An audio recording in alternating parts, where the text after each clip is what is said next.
What are you wearing? A Canadian tuxedo. Canadian. I'm a hockey player. Let's go Blues. Let's go Blues. Let's go Blues.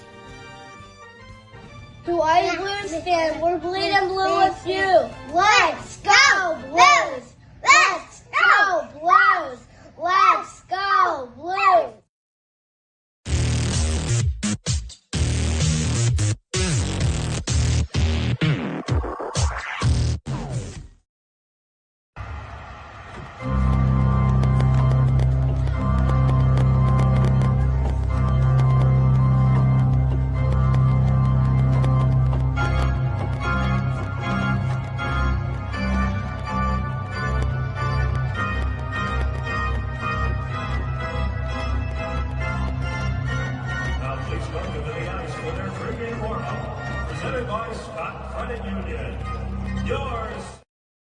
Blue, blue, blue, blue, blue, blue, blue, you're blue, blue, blue, blue, note fan report. Yeah, it's your blue, blue, blue, blue, blue note fan report. Hello, hello, hello. How are all two of you? I am Guy, the Hawaii Blues fan, and this is the Blue Note fan report game day live. What's that? We're getting a report from CIC, from the Combat Information Center. Oh, okay. Let's hear what the Combat said. Captain TAO, we have target locked on. Request permission to release weapons. TAO, this is the CO. Release weapons. And there we go. The St. Louis Blues will try to shoot down the Winnipeg Jets today as Bennington takes over the net for the Blues, and Holybuck takes over the net for the Jets. I wonder if Hellebuck is thinking, is this playoff time again? Oh my God, because he got raped. Well, I shouldn't use that word, but he got pelted. He got destroyed in St. Louis. Man, nobody watching me today. Justin's at the game, so we won't have him. I hope that we will have a special guest very, very, very soon. Yep. We should have a special guest. How are you all doing? If you are watching, say hi. Come on, somebody say hi to me. Where's your comment? Say hi. Who's out there? I got 1, 3 watching. Amira. Hi, Amira. How are you? Where are you from, Amira? I think you told me and I don't remember. I have no memory. Scary, the Colorado apologist. Hi, Scary. How are you doing, buddy? I love you, man.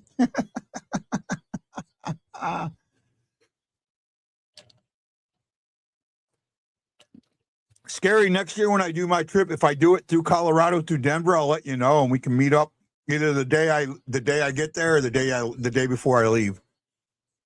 Because I usually fly into Denver and then I drive somewhere else. But if I have to do an overnight again and I have a 10 to 12 hour, I will probably spend the night in Denver before I take that trip. Maybe. I haven't decided yet. Or at least go somewhere and get some sleep before I head east or north. Right? 9. Why? Where are we getting?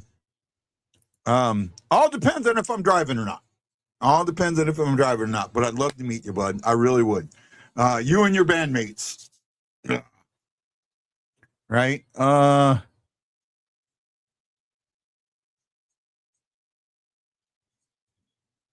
What?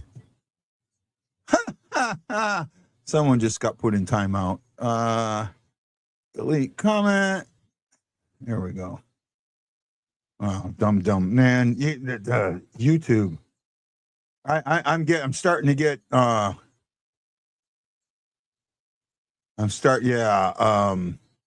Cindy. How are you? Oh, Sock's not going to be here for the start of the game. Oh no. Walker back in the lineup. Oh, I didn't realize that. We got a couple of things to talk about. I'm kind of waiting till hopefully my guest host co-host is going to be here soon. But there was an article by a friend of the show, Mike Meyer, on STL Sports Central, and I really want to talk about it. And actually, I think I'm going to show and read the article because I want to know what you guys think about it. Because I put a comment in because I thought that while the article is solid, there's absolutely something missing. Right? Let me go ahead and bring that in now. Maybe. I don't know. Maybe Baba. Hey Hefner, how you doing, buddy? I seen a Cindy Lou comment. I got to see that first. Where's my Cindy Lou comment? Oh, well, I'm glad you did, Cindy. Very, very glad. I wish I could get some solid sleep. I'm trying. Trying. I need to be back in my loo. I need to get back in the loo. That's where I get my solid sleep. Okay. Let me bring this article in. Bring this down here. There we go. I can play the sound. So stand by. I'm going to let you listen to the article as it's read. And I really want you guys to pay attention to this. So here you go. The St. Louis Blues Jordan Cairo Conundrum by Mike Mayers. Some days self-care starts with Nature-Made gummy vitamins, a deep breath, and a little encouragement. Mom, I'm really nervous. Me too, honey. But we've got this. Repeat after me. I'm going to have a good day. I'm going to have a good day. I choose joy no matter what comes my way. I bring joy wherever I go. Quality gummy vitamins from Nature-Made, the #1 pharmacist-recommended vitamin and supplement brand, based on a survey of pharmacists who recommend branded vitamins and supplements. And then I'm going to respond to what my Sometimes the comment most was. mature decision an organization can make is recognizing that an athlete's best interests and the teams align in opposite directions. For the St. Louis Blues and Jordan Cairo, that moment may have arrived. Through 67 games this season, Cairo has 17 goals and 24 assists for 41 points. On a per-game basis, he is on pace for roughly 50 points over a full season. His shooting percentage sits at 10.3%, the lowest of his NHL career. These numbers do not tell a story of collapse so much as stagnation of a player who is not in rhythm, is not connecting, and by most objective measures, is not thriving in his current environment. But here is what matters more than the numbers. The Blues have given this man every opportunity. They have been patient. They have deployed him in favorable situations with his offensive zone start percentage at 65.9. His Corsi for percentage at 55.2 shows he is still controlling play at a respectable rate. The team has invested in him, has shown they still believe in him, and have continued to place him in positions to succeed. And yet something is not working. That is not a reflection of Cairo's worth as a player or a person. Sometimes it is simply a matter of fit. The trajectory since his 2021 to 22 All-Star campaign, 75 points, tells the story. He has been a 60 to 70 point right winger for 4 consecutive seasons. 73 points, 67 points, 70 points, and now 41 on pace. Last season offered optimism, 70 points plus 23, and a 15.1% shooting percentage that suggested something was clicking again. This year, the efficiency cratered, the connection broke. His underlying metrics suggest the issue is not that he cannot play. It is that he is not playing well here. A player who controls possession at a 55.2% rate but shoots at 10.3% is not untalented. He is likely pressing. Searching unhappy. The plus-minus of -8 this season hints at a player who might benefit from a mental reset as much as a tactical one. That is where a trade becomes not a cutoff, but a kindness. Cairo is 27 years old. He has years of productive hockey left. But those years might be better spent in a different uniform, in a different system, with different linemates. A change of scenery can reinvigorate a player who has exhausted his chemistry with a franchise. It happens regularly in professional sports, and it is rarely anyone's fault. It is just circumstance. The Blues have invested appropriately and given Cairo every chance to find his stride. They have brought him along his entire NHL career, supported him through ups and downs, and continued to give him quality minutes. That patience is admirable, but patience does not mean forever. Sometimes the kindest thing you can do for someone is to acknowledge that a fresh start might be better for everyone, for him, for the team's competitive window, and for both parties to move forward without resentment or regret. If the Blues can find a trade partner this summer willing to take on Kairu's contract, they should seriously consider it. Not because he is broken, not because he is peaked, but because sometimes doing right by a player means recognizing when it is time to let him find success elsewhere. Kairu deserves that chance, and the Blues, by facilitating it, would be demonstrating something increasingly rare in professional sports: putting the person first. Now, insurance isn't one size fits all. That's why customers have been. okay. Now it's a solid article. It really, really is. Right?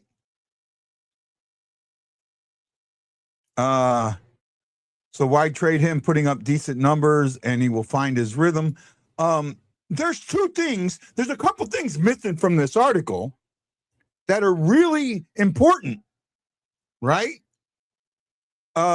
Justin, hey, Justin, enjoy the game, buddy. Justin says the team's future could flourish for both parties. A change of scenery while bringing in a good player in return. Kairu deserves to have a good individual career. That is true. That is very true, and I'm not disagreeing here.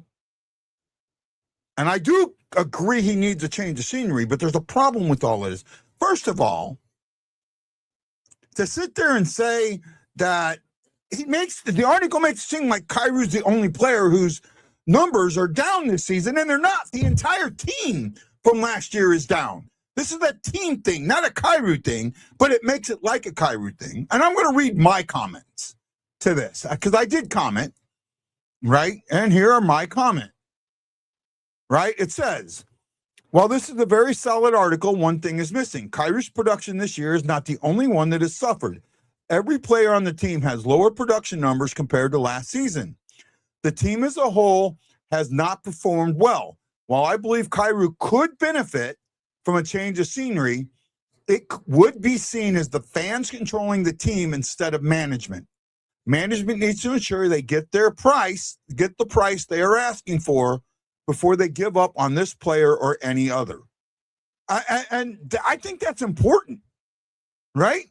I think that if you don't acknowledge that, then you're missing something. The other thing to acknowledge here, and that's not acknowledged, is Kairu has a full no trade clause. Kairu's not going anywhere Kairu doesn't want to go. I don't care what, oh, well, if the team doesn't want you, it has nothing to do with that. I just, Justin, I get where you're going. I just don't think any one of those three trades are going to happen. I really don't. I really don't.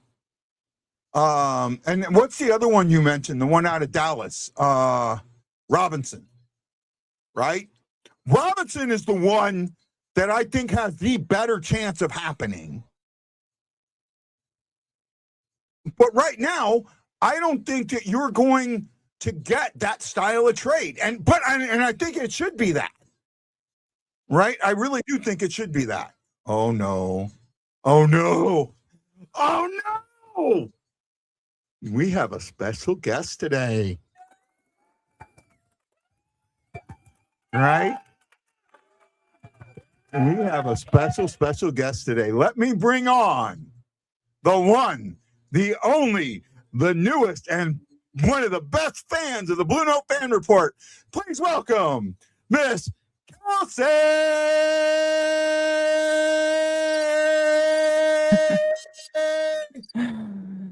Hello. Right there, I hit the right button now. Come on, guy. What are you doing?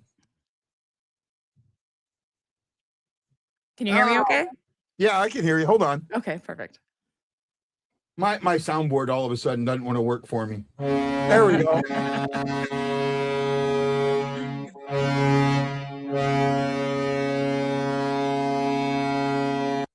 Welcome, Kelsey. Thanks for having me. Oh, this is going to be. Look, I can do a show by myself. We already know that, right? But it's so much fun when you have somebody to talk to during the game, especially when there's no comments in that. So that's what's going to make it fun. I'm going to enjoy having you. And I'm going to tell you this right off the bat. And you need to open your ears and listen to this very, very carefully. There is no such thing as a dumb question on this show. You have anything going on in your mind. If you have any question about something I say or something I relate or anything like that, you ask away. Do you understand that? Yes. I will put you to the test on that, but yes. Absolutely. Absolutely you can. Please welcome Kelsey. She's been an amazing person. She found us from Justin's interview with the Blues Fan Podcast, and she has jumped from the Blues Fan Podcast right to the BlueNote Fan Report and says, I found my podcast. And we appreciate her for that. We really, really do. And I'm not knocking Blues Fan Podcast. Please don't think I am, but I'm very, I watch them too. Okay. But I'm very, very happy that she's jumped to us and she follows us as regularly as she follows them. Bennington versus Hullebuck tonight. You think Hullebuck might be having some dreams of the playoffs last season? I wouldn't know. So you didn't watch the playoffs last year? No, I'm like, when I say I'm a new fan, like I'm a new fan. So last year in the playoffs, right? Last year in the playoffs, the Jets won the President's Trophy, best record in the league. Blues snuck into the playoffs, right? Did what they're doing this year, had this run at the end, at the bottom, make a run, get into the playoffs. And then in the play, the 3 games that the Blues played against Hullebuck in St. Louis, they blew them out. Like 6-1, 5-1. I think the third game was 5-2 or 5-. Just blew them out, right? Just scored left, right, and center. And the only game in that entire series that Winnipeg actually won, really from the get-go, they played better, was Game 5. Every other game, the Blues were the best team on the ice. Whether they won or not, they were still the best team on the ice. So it was absolute fun. Stephanie says, welcome, Kelsey. Justin says, hey, Kelsey, wish I could have been there as well. It doesn't mean that we're not going to do a show with Justin, Kelsey, right? This was just, of course. This was just a moment that was available, and I thought I'd ask. And I said yes. So yeah, begrudgingly. No, not at all. Is there a league minimum for horn after the goal? Avs horn lasted 15 seconds. I honestly don't know the answer to that. And I don't think so. Right? I've talked about this. I thought that the one thing, I love the Blues goal horn. I really do. And it's old. It goes back to when I was a kid at the old arena in St. Louis, the building that used to be it was the arena and then the Checker Dome and then the arena again before they tore it down in 99, I think it was. 98 or 99 when they blew it up, they imploded it. That was the goal horn. That goal horn went from the arena to the Kiel Center, which is what the Enterprise Center is now. And I love it. But what I wish they do is have the goal horn and a steam horn, like from the riverboats, right? The old steam horn. I'm trying to figure out how to pull a sound bite off of and put it on my soundboard from YouTube. I'm working on that. If I get it figured out, hopefully by next season, I'll have it figured out. And I'll have a steam horn to go with that goal horn. Like I'm going to take the two and put them together. I want to know the person that just asked about the horn. That's personal deep. Person's deep. That was John Hefner. So, Hefner pays a lot of attention to everything. He gets into the nitty gritty, right? And it's probably because he's stoned all the time. So that's where he goes. Hefner's a good friend, so I can say shit like that. So I sent you, did you get a chance to look at the stat pack I sent you? I opened it. Huh? I opened it. A lot in there, huh? Yeah, no shit. that's where I get all my info that I do for the games, right? And I was going to ask you if you had anything in there that stood out to you or that you pulled out, but it doesn't look like you really went into it. No, not really. I was gonna sort of peruse through it as Game we goes. went, but Yeah, no, go ahead. And if something leaps out at you, ask away. Yeah. Right. When I was like 13, 14, I like a long time ago, I wanted to be a sports broadcaster or sports journalist of some kind. And I went to this like 2-week college thing where it was just like sports journalism 101, but in 2 weeks. Yeah. It was basically camp. It was awesome. And they like gave us media packs and stuff like this. And it was around that point where I was like, oh, I don't know if I have the brain space to do this. Yeah. The media packs, I call it a stat pack because that's more what it is. It's called BlueNote, right? But it really goes in deep, and it should. And the one thing when you listen to the announcers, right? And they're pulling all this stuff up. Oh, this player went, former this or former that, or the Michigan Wolverine or whatever.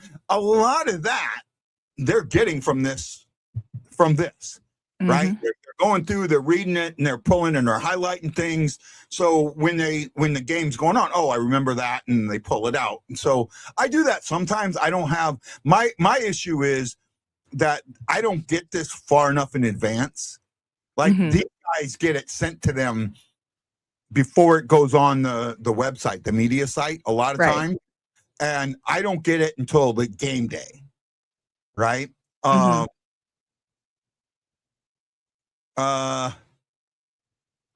were. Did you hear what I talked about with Jordan Kyrou? Did you hear that? No, I just got here. When I got here.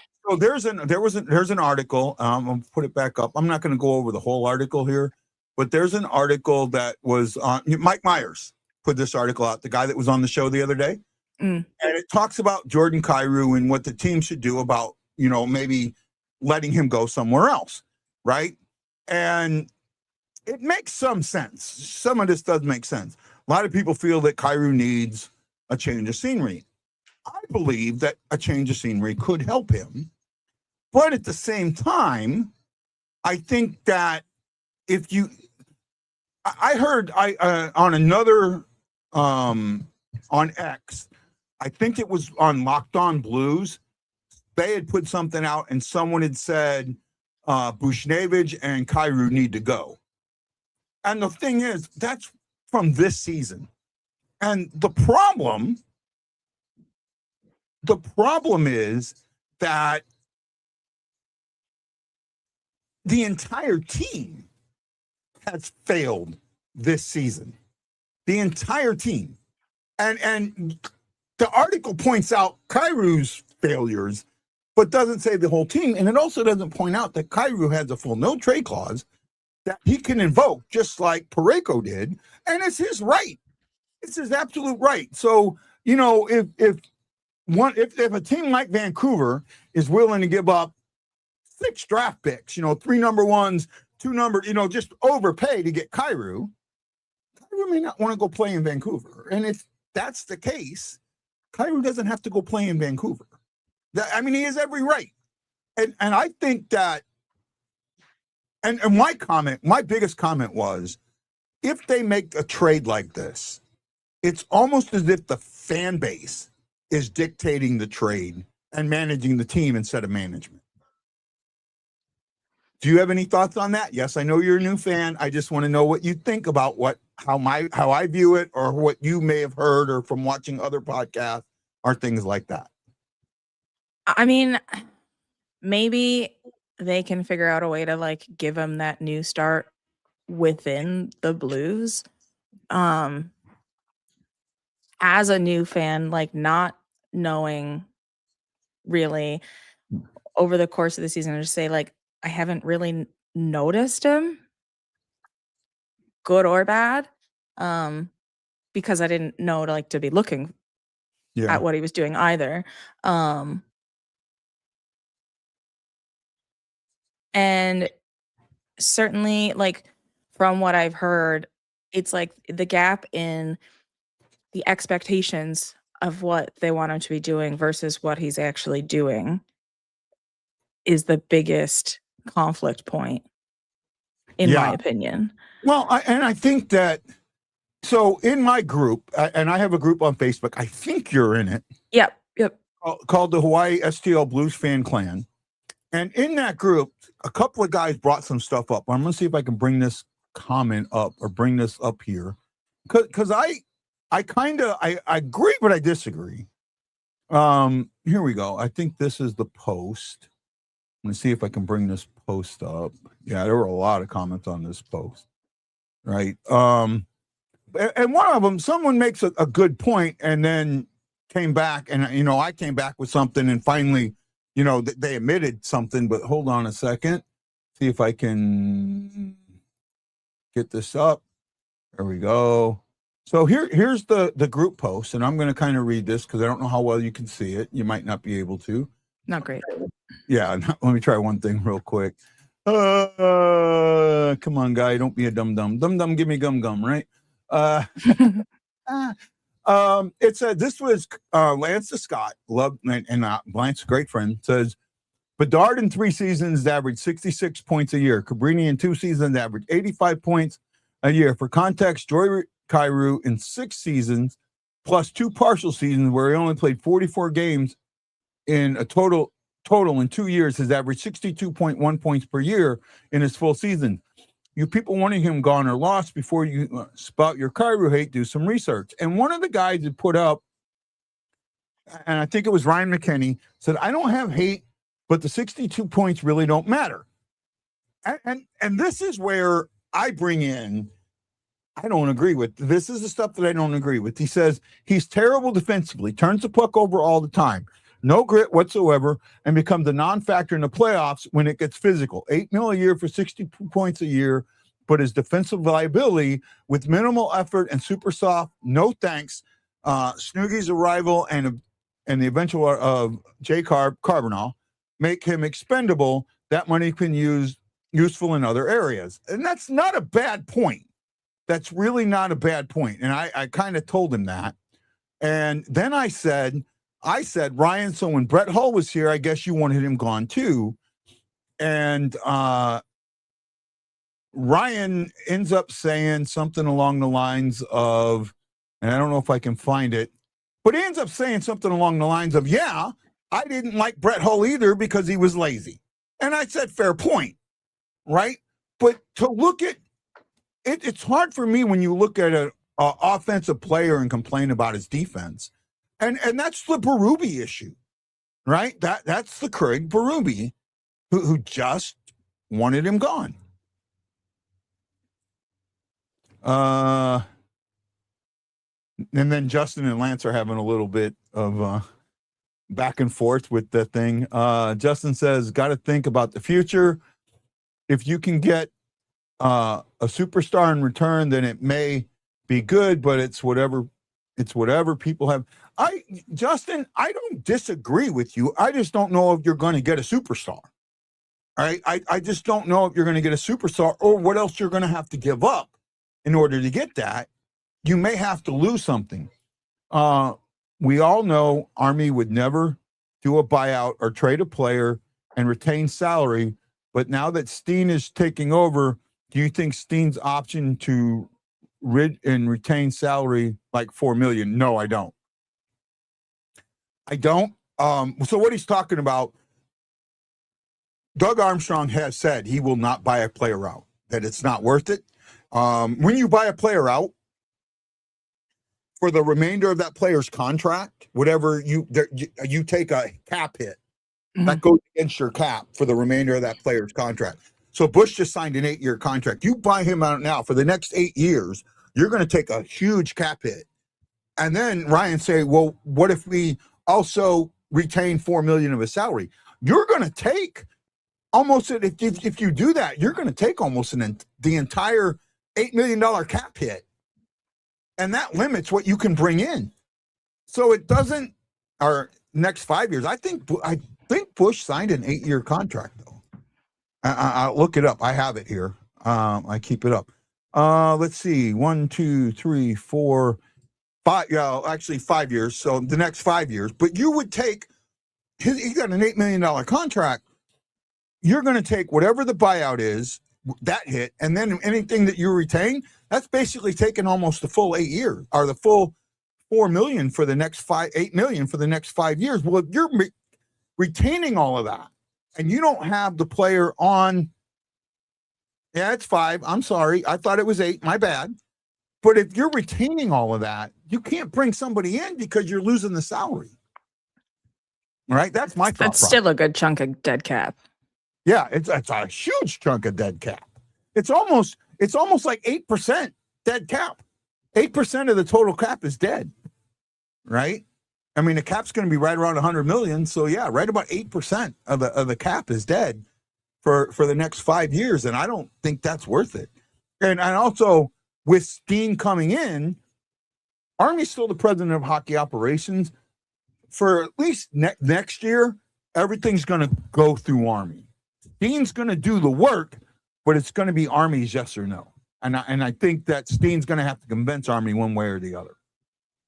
And I think that's to me, that's what I think the plan is that they probably worked out. Right? That's the plan I think they probably worked out. Are you ready for game time? I'm so ready. Okay, so the rule is, it is my TV that counts. So if you're ahead of me, you got to wait until I say it, right? Well, you just let me know where you're at, and I'll make sure that I'm with you. I'll say puck drop. Yeah. So you'll know when the puck, so where I'm at, left, right, or center, right? And unfortunately, I know it sounds, but you got to have one person that the show's based off of. Yeah, no, that's like a completely legitimate. Yeah, well, I mean, I have the soundboard, so if it's based on somebody else, I don't know when to use the soundboard. You know, I got to do it that way. So, is what it is, and I'm looking forward to you being on here with Kelsey. Hey, have you got our podcast out yet? On the No, not yet. I'm super lazy with my editing. I was also pretty sick this week, so I. You were what? Wasn't. I was pretty sick this week, so I was not. Oh, I'm sorry to hear that. I'm good. I'm good. I actually today I had a day off, so I slept in and ran some errands, did boring life things, but feeling better. It's hard to tell sometimes with the weather we've been having here if it was like sickness or allergies or both. Yeah, we have what they call a Kona storm, where we're getting a lot of really like heavy weather. We've had heavy flooding on the islands for the last month almost. So I know it was on the news. Because I had people reaching out to me, man, guy, are you okay? Are you okay? You know, so it's been on the news. And actually I went up to the lake that almost breached a dam last time. I went up to that lake yesterday and fell and injured my wrist again. Yeah. It's kind of funny, and I slipped and just kind of fell on it wrong. I just hyperextended it, but it's fine. I didn't break it. Stephanie's saying, let's go Blues. And Aaron says, Robert Thomas for captain. I'm all on board with that, Aaron. I cannot see Thomas not being the captain next year. Right? He's been making a good case for himself. Oh, yeah. Right? The last 5 games, or 4 games, he scored the first goal of the game. Right? Score predictions. Kelsey, what's your score prediction? Oh, I hate this. Because I feel like I'm going to jinx them either way. 3-2 Blues. 3-2. That's not a bad, believe it or not, that's not a bad score prediction. But I didn't look at the over-unders or anything. Yeah. I could see this. I could almost, if Bennington is on, if Bennington is the Bennington that we all know and love, this is going to be like a 5-1, 6-1 game, right? And Ryan Green, you said 3-2 Blues. Ryan Green said the exact same thing. Hey. Right? And he also goes, explain Kelsey, because I've never heard of her. Okay. I talked about it earlier. You must have missed it. I've just been in the comments incessantly for a month or maybe not even 2 months, maybe almost 2 months. Yeah, a little over a month. So Justin was a guest on the Blues Fan Forum podcast before one of our games, and they promoted, and I did too, kind of in the comments. I was told I shouldn't have done that, but oh well. That's me, and Kelsey saw that and came over and watched our show, and she just loved it. And she does a podcast herself about I don't want to say true crime, but true life. Like it's like true crime adjacent. Like it's not all murders. It's called They Did What. And so basically documentaries, docuseries, crazy stories, things that make you go like, what? They did what? And Guy came on, and it's not out yet because it's a hobby, and I just haven't gotten through it yet. But about the Manti Te'o doc from Netflix, so that'll be out probably next week. Right. There's and once I want to do the I'm a Murderer ones, right? Like pick one or two of those, and because they're like little half-hour docs, right? Yeah. And there's some of them that are based in Missouri. Like there's one that happened just outside of St. Louis that I'd like to go. If we talk about it later. Ryan says, Guy won't let me on the show. One of those ban things. He said, no, my fear is you're going to come on the show and then I end up banning you. But you know what, Ryan? Maybe one day we will get you on the show. I just don't know if you have the gear. I basically kind of come down to it that the people I'm going to let on the show need to have a laptop at bare minimum, right? If they're on their phone and they're walking around, it just doesn't work really well. They need to have a laptop. Maybe a tablet if it's done the right way. But for the most part, I look for some people that have laptops that have the gear and know how to do this. That's the thing. I have brought other fans on. I have done that in the past. And, that's the thing. When I started this show, my mantra was by a fan, for the fans, and about the fans. And it's always been that. Always been that. And that's what I think makes this show really great, is that I try and get all your comments on.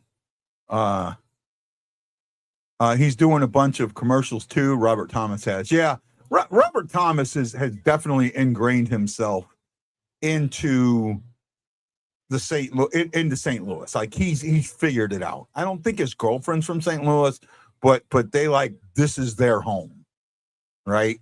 This is their home. He's one of those guys that lives here year round now. So I could see it. Okay, it looks like we're about ready to have puck drop. So stand by as we get ready to go. And I don't have the TV hooked up to my soundboard like I'm supposed to. Oh, here we go. Puck drop.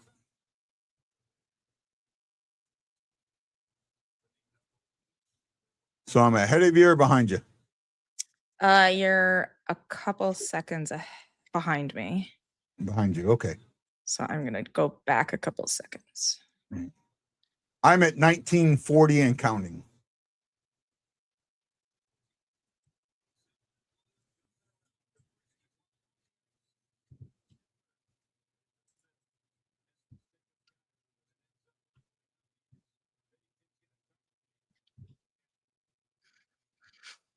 There we go.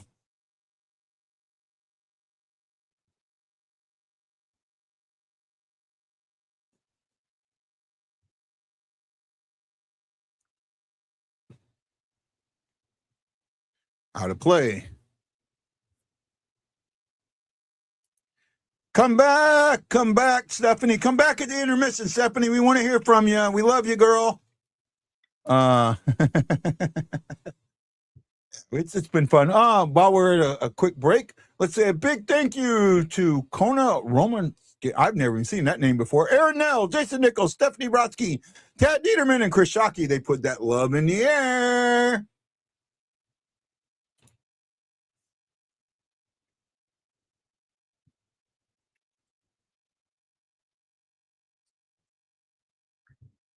Torpachenko. Oh, nice move on the forecheck there.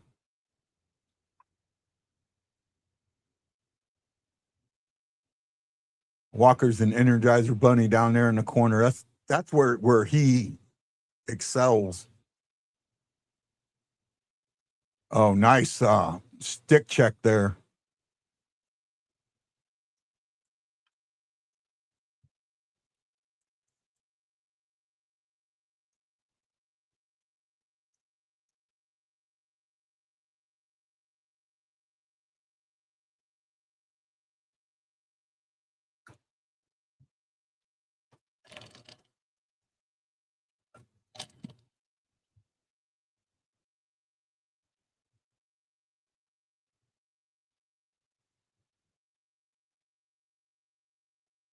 I have such a soft spot for Toropchenko.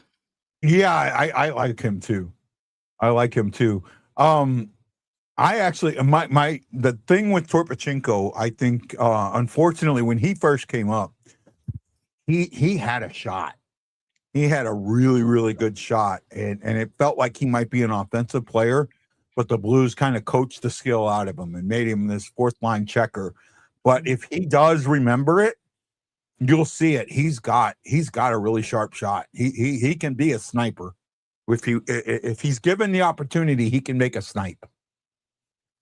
Well, I lived in Ontario for a while. I lived in Guelph, and we had the Guelph Storm, and I went to a couple of games. Not that I knew at all like what was going on, but then when I started following the Blues, I was digging around, looking. I was like, well, maybe somebody played for the Storm, and Toropchenko played for the Storm.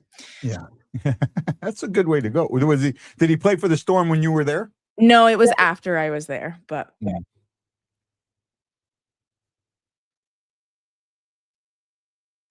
It's rare that you get a Russian that plays in the Ontario Hockey League.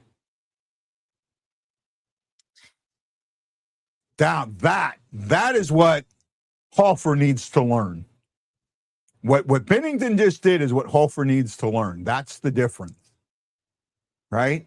Bennington had 2 jets around him and still was able to make sure that puck got into a clear area to a Blues player. He didn't panic. I didn't panic. On his stick, huh? He made me not panic. Yeah. You know what I mean? Hofer makes you panic. Hofer looks like he panics when he gets in that situation. And Bennington didn't panic with the stick. He kept, you could watch his head. If you watch that, you can see his head looking. He's looking really quick. And he knows he's got to get rid of that puck, but he's not going to get rid of that puck until he knows he can put it in the right spot. I'd actually say with Hofer, it's not that Hofer panics. It feels like Hofer doesn't panic enough when he's in those situations. You feel that's just me. It's not. You're close. It's not that he doesn't panic enough. I think that he doesn't. He gets. Oh no! I got to get rid of this puck right now. Yeah, and it's not panic, but it's not a sense of understanding the situation to where should I get rid of this puck? Could I? Because I mean, look how long Bennington held on to that puck. I mean, he had the 2 guys right there. Either one of them. But it was fully in control the whole time. But either one of them has a chance to take the puck off his stick, and he still knows that there's nobody open for him to get it to. He's going to wait until he can send that puck either hard enough off the boards that it's not going to end up in the Jets, or to a Blues player that's coming into and then the Blues, because he holds the puck, he gives enough time for his teammates to get back on the puck. That's what Hofer doesn't do, is he'll make that pass too quick, because, and maybe not panic is the right word, but it's not a real plan. Yeah, it's not a plan. It's okay, I have to get rid of the puck. And it's not, but are there guys available for me to get rid of the puck? Should I wait a little bit longer? That type of thing. So that's the difference. And again, this is, believe it or not, it's not that I'm knocking Hofer. It's just room for growth. It is a growth thing. And it's just something that he's got. And a lot of people are like, Bennington, last year, the contract, favorable contract, favorable no trade clause, only 10 teams that you can't trade him to. Otherwise, 2/3 of the league, they're open and he can't do anything about it. If you're going to trade Bennington, and Hofer hasn't learned that enough yet, you got to bring in somebody that's going to keep work. You got to bring in another stick handling goalie that can help teach him that. That's why I'm not as. I understand this is the perfect time to trade Bennington, and you don't want to get nothing for him. But I also think this is one of those cases where,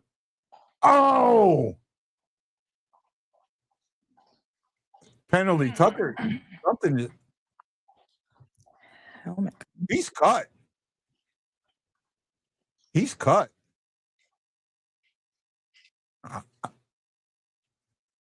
Well, the penalty's not on Tucker. There's no way.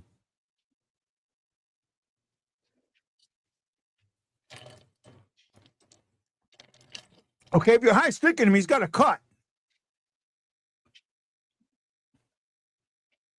Oh yeah, he's got that cut. He should that should be a 4-minute.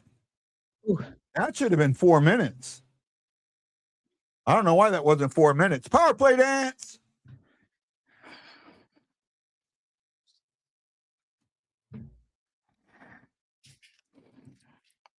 When I went to a game earlier this year and they did that, the people in front of me were like, "Don't do that. No, don't do that dance." Absolutely, you're going to do that. They were like, they had some, they're like, "Oh, it's to sell something or whatever." I couldn't. No, I drank a lot. It was. They told you the power play dance was to sell something. Yeah. Were they Blues fans? Yeah. Oh, I got it. You're lucky I wasn't there. I'd rip into him. I'd rip into him. Are you nuts? Oh, come on. The power play dance had nothing to do with it. I forget where the power play dance came from. Oh, wow. That's two that I thought went in the net that just kind of flipped by the net.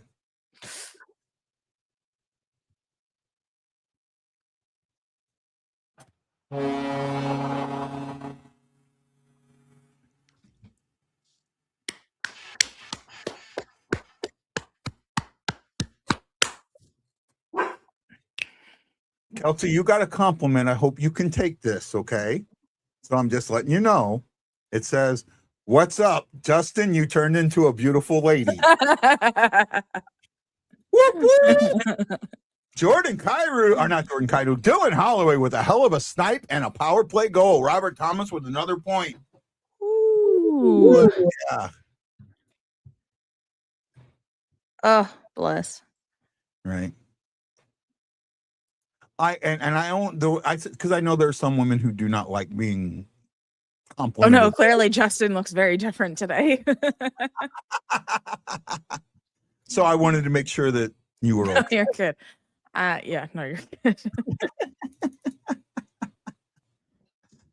Oh, Kelsey be fastly becoming one of my best friends. I'll tell you that. I enjoy talking to her. And she's a great. The podcast was so much fun. It was, yeah. So much fun. Your co-host, I think your co-host was like, I have no clue what to expect. And he just immediately settled in with me, and it was a lot of fun. Yeah. Right. Jen's great. She's really she's easy. I didn't know Jen at all until we started podcasting together. Mm-hmm. We were literally match made by someone. They were when I was talking about Asian culture, she's going like this. I'm like, okay, I'm good. Yep. Mm. You never know, especially when you're I'm talking about divisive topics and stuff. Yeah. And that was a topic that, and I did preface it and say, I'm married to a woman. Yeah. I have Asian children. So I lived in Asia for 9 years. So it's not me. This isn't what do you call it? Not the average white guy mansplaining. Yeah, and also not only the stereotype. Mm-hmm. I'm not throwing a stereotype out there. I'm talking from experience. Right. Now I've lived in Hawaii 20 years, and I know how some of that culture is here. So that's why I prefaced it. But it was a great moment, right? Yeah. No, that was good. Yeah. So we're going to be okay here. Yeah, we're seeing a good game so far. Let's just hope. Whew. Knock on wood there, right?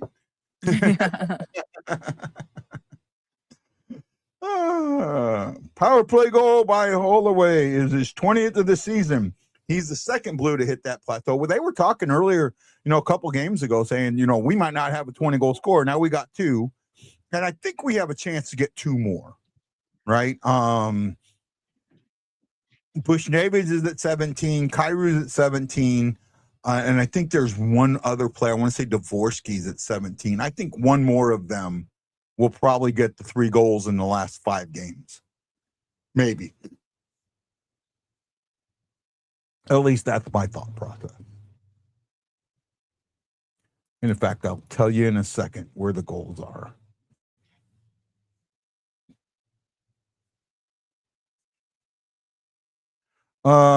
Thomas has 22. Holloway has 20 now. Bushnavic, Snuggerud, and Kairu both have 17. Snuggerud, I think Snuggerud has the best chance of getting 20 out of those 3, with maybe Kairu being second and Bushnavic being third, but I don't know. By the way, for everybody who's on Kairu, he has 41 points in 67 games. He's a -8. Earlier in the season, he was like a -20. Yeah, I was wrong. It was Snoogie, not Devo. My bad, Matlow. All right. Yeah, if I make a mistake, these guys get all over me. I think you've seen that in the past, right? Somebody's got to keep you honest. Yeah. Will not let me make a mistake. Where's Devo at, by the way? Oh, he's at 11, so he's not even close. Yeah. Neighbors is at 14. Neighbors, believe it or not, of all the guys that haven't scored like last year, Neighbors is the one that I'm probably almost the most disappointed in. Because I just feel like he's got the ability, but again, like I said, one of the things that you got to look at, and this is what I talked about, with that article, is the article makes it look like only one player was having a down year, and it's the entire team. When it's the entire team, it's really hard to sit there and point out a player and go, oh, well, he's having a down year. Well, the entire team had a down year. It takes away from it, It's relative. Yeah, well, you're selling something that, in all actuality, while it's factually true, it doesn't paint the whole picture, right? Mm-hmm. You painted Mona Lisa's eyes, but left out everything else, right? I mean, and I'm just using that that's the name of a painting I can think of. Oh, Thomas should have had that one. Oh, yeah. I think I'm still a second or two ahead of you. Yeah, I tried to pause and then I got behind. Yeah. It happens with me. I speed up and slow down based on commercials. I use ESPN Plus here in Hawaii because it's the best way for me to watch it. I've got the FanDuel add-on to Prime Video. Yeah. Well, I mean, I still think the Blues have a huge opportunity. The NHL and the Blues have a huge opportunity. I think that they should take over. Oh, that was a bad clear. Really bad clear. That was weak. I didn't see who that was. Oh, that might have been Kairu.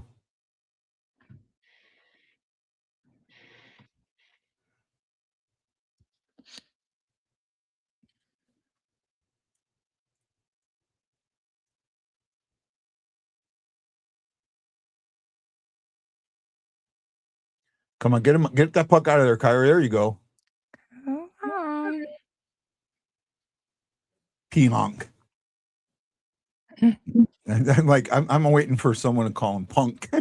I've heard it before. I've heard when JK says his name, it almost sounds like he's calling him a punk. Punky Brewster. Yeah. I seen earlier where Rousey light speed bursts are down this season by a pretty big margin. I haven't seen that.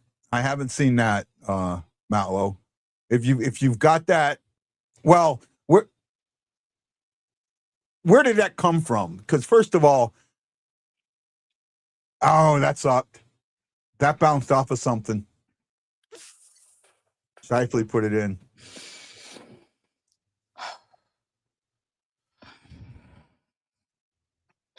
That wasn't very nice. Oh, I look like that puck. I mean, that puck jumped off of something. I'm almost certain. Oh, yeah. I'm going to watch this.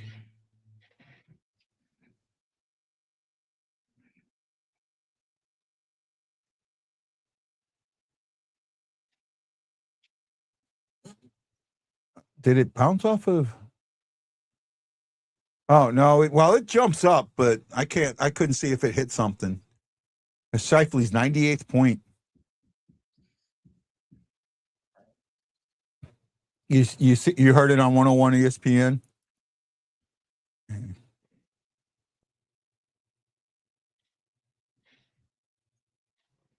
Blew a tire and stayed with it. Scores 1-1. There have been no penalties so far. Oh, actually, I take that back. There was a penalty earlier. Fleury had one, and the Blues capitalized on with a power play goal. Iafallo from Shifley, his 98th point of the season, gets an even strength goal at 9:24. Shots are 10-8 in favor of the Blues, so we're in a shooting gallery today.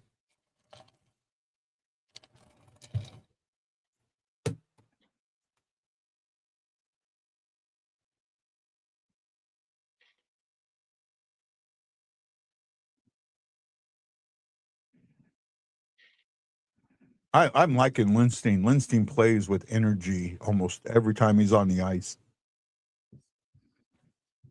The young guys are coming up, and that's why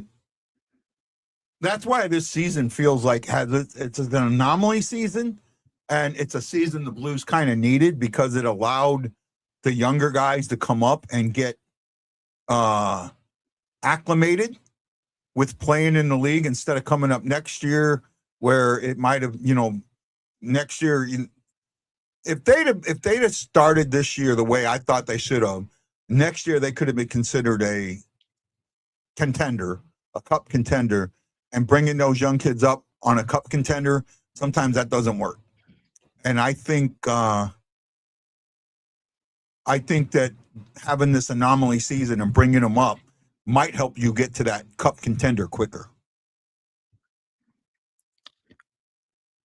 Was Lindstein an addition, or was he? Say again?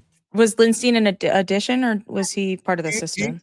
He was one of the 3 first-round draft picks we got a couple of years back when we got Dvorsky, Stenberg. It was Dvorsky, Stenberg, and Lindstein. Lindstein was the number 29, was the 29th overall pick. When we traded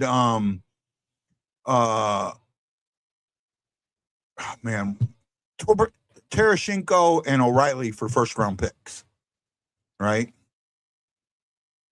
Shockey says, well, crap, walk in the door and the Jets goal. Matt Lowe says, Lindstein's been awesome, and everybody was saying how bad he was in the AHL. Some guys don't do well in the AHL. Doesn't mean some guys do really good in the AHL and don't do good in the NHL at all. Gaudette is an absolute example of that. And then, there's guys that maybe they don't perform the way you think they would in the AHL.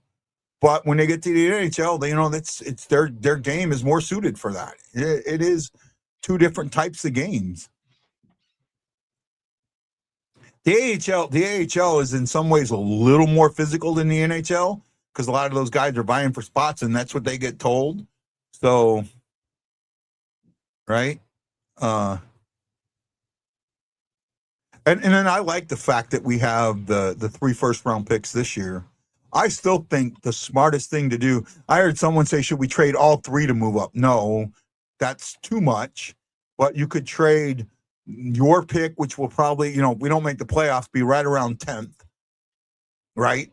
And maybe the 29th, the bottom pick, which will be the Avalanche pick.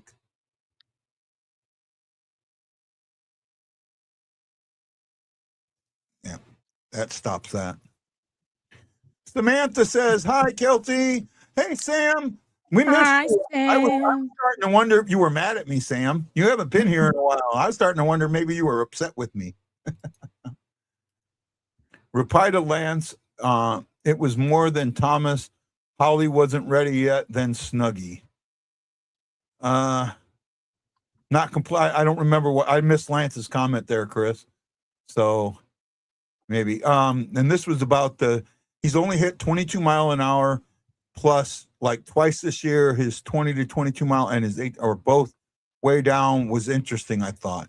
And I don't know where to look that up. I wish I knew where to look that stat up. I really do. Because I'd like to see that. I'd like to see that. And that is interesting. But it also, I still look at what happened with this team. Oh, been sick. Okay.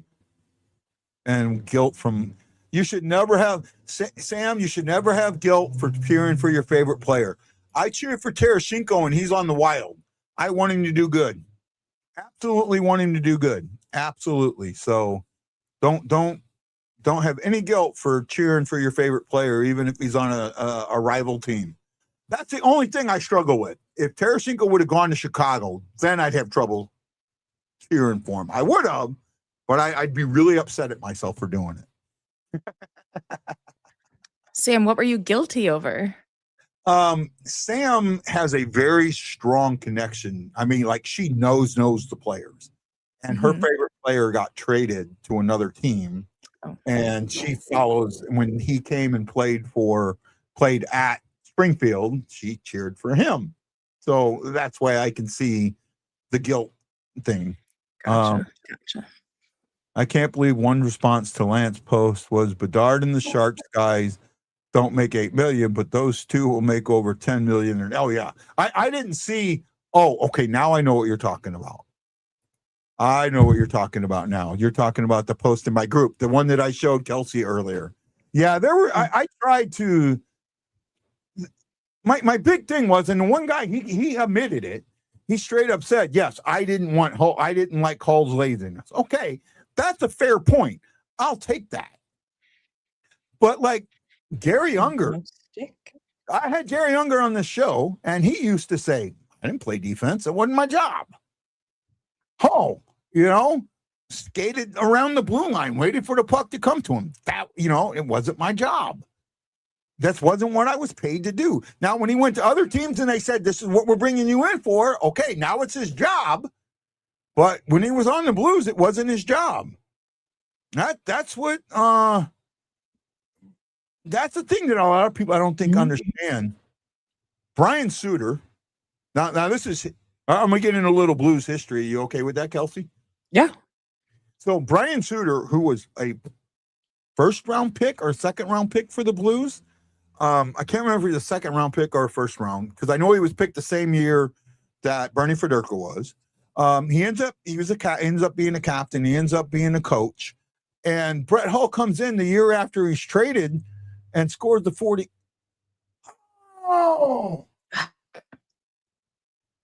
Oh, that's going to come back to bite us. Yes, you can hand pass in the reverse direction. In your defensive zone, you can hand pass backwards. I actually think you can pass backwards, just like rugby rules. I remember this coming up a couple of weeks ago.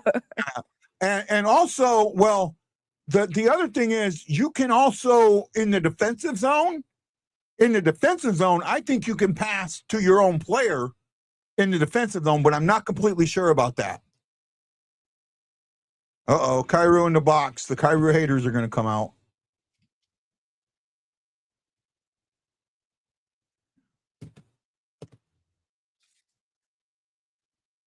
Right?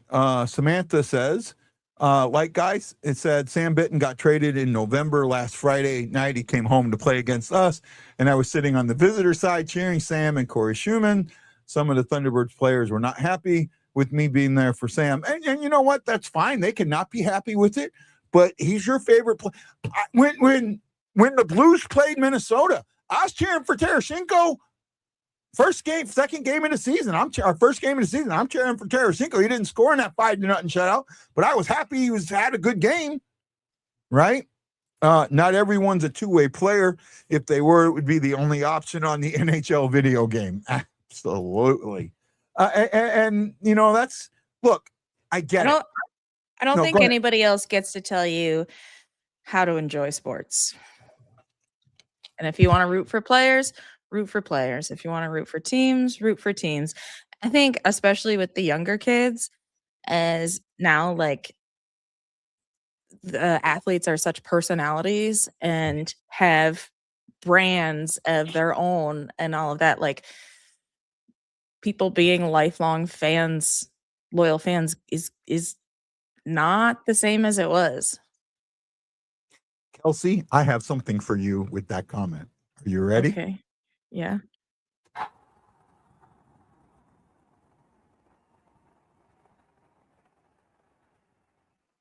Well said. Well said.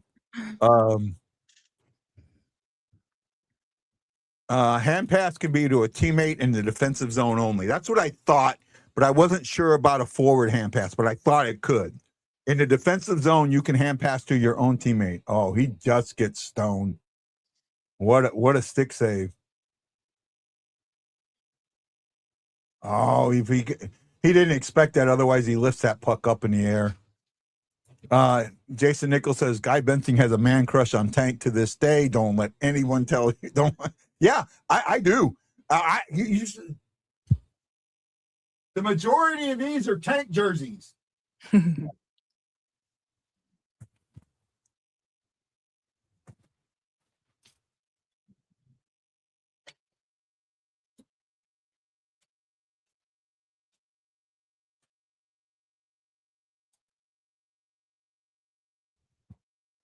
See?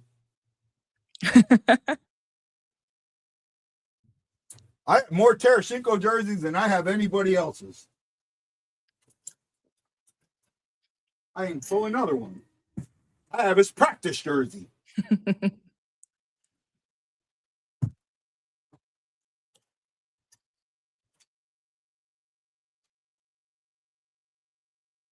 When I got my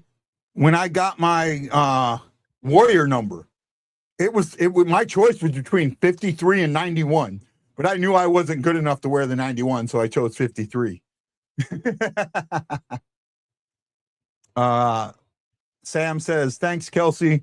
You're my new best friend. Love seeing my Joel Holford Team Canada game worn IFF jersey. I have a picture of me with Holford wearing our jerseys. There, I would love that. Right? Kelsey, Sam, Kelsey McNamara on Facebook. Friend her. That's me. Friend her. You two would get along great. I know this. My middle name is Rose too. Oh my goodness. A rose. Any other name is still a rose. I mean, like, if you're born like 80s, 90s, odds are you have one of like 4 middle names. Yeah. Well, you know why Rose is a middle name, right? Well, mine is because my great-grandma's first name was Rose. Yeah, that there's another reason why kids born in the mid 80s, early 90s have Rose. What's the reason? Poison? Every rose has its thorn. Okay. I'm sure that is has a lot to do. That song has a lot to do with why a lot of girls are named Rose. Okay. Well, mine's because of my Nana Rose. My parents weren't that clever. The Warriors have a Russian 91. The whole room is, her whole room is a shrine to the Thunderbirds team. I know that. And as much as, see, Sam, this is one of the things that I brought up to you when we had the podcast, we did your podcast with you. Not the Stone Wanted guy. I'm stoned on life, baby. Oh, Sergey. Okay, that makes sense. Your job as a Thunderbirds fan is to cheer for these guys that they end up on the Blues. Now, it's hard when they get traded within the AHL, but that's what you want. You want them to be Blues players. And that's why it's so hard for you guys. But you got to remember that when in the AHL, your job is to get them to that next level, to get them ready for that next level, and to get them ready for the fan interaction, because it's different at the next level. They got to be able, they got to know when to handle the fan reaction, and you guys teach them that, and you guys do a great job down there in Springfield, right? And you can tell because the guys that are coming up from Springfield have very good fan interactions. Oh, it came off his stick.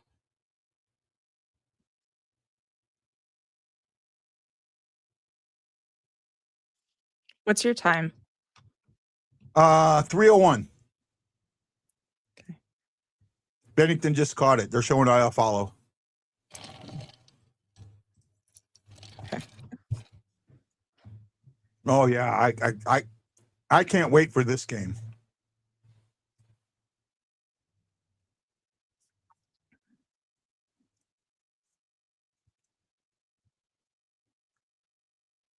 Is it the last game of the season?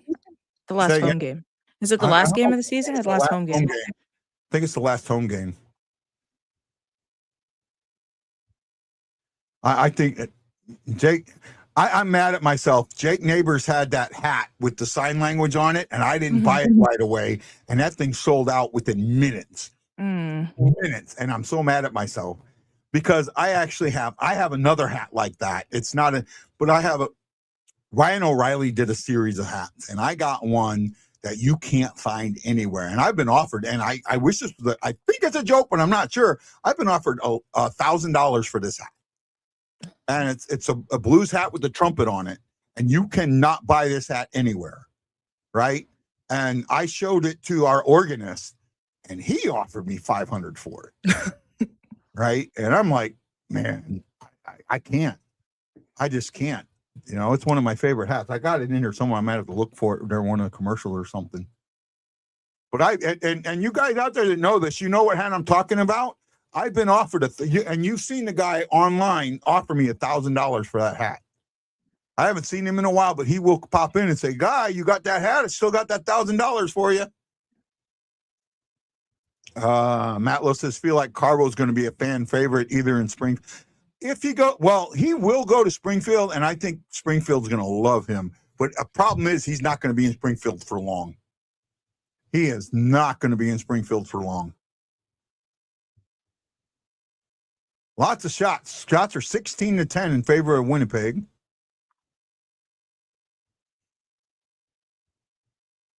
Oh, nice bomb there by Parayko. A parade bomb. A ray bomb. That's what we'll call it. Parayko shot, if he ever shoots it, a ray bomb.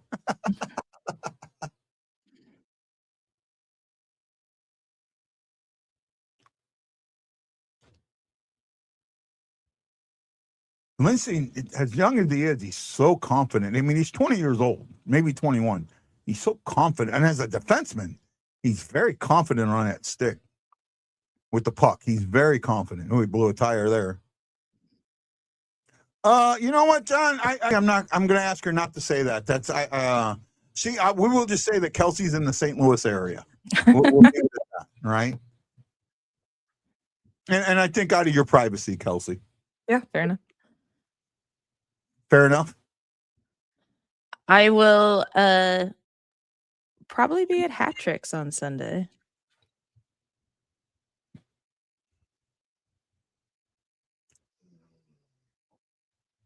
I think that's the game that they're doing the ASL game, but I'm not sure. Is it Sunday or Saturday? I'm sorry, Saturday. Saturday. You're right.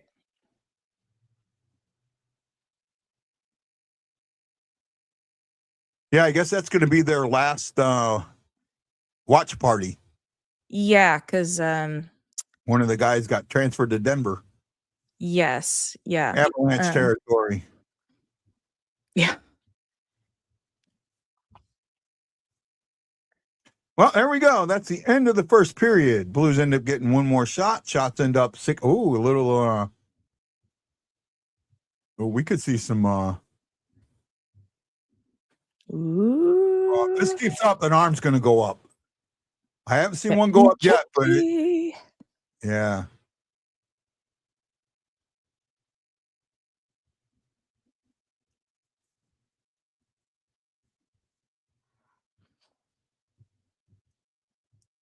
Oh, just catches the skate. So close. Yeah.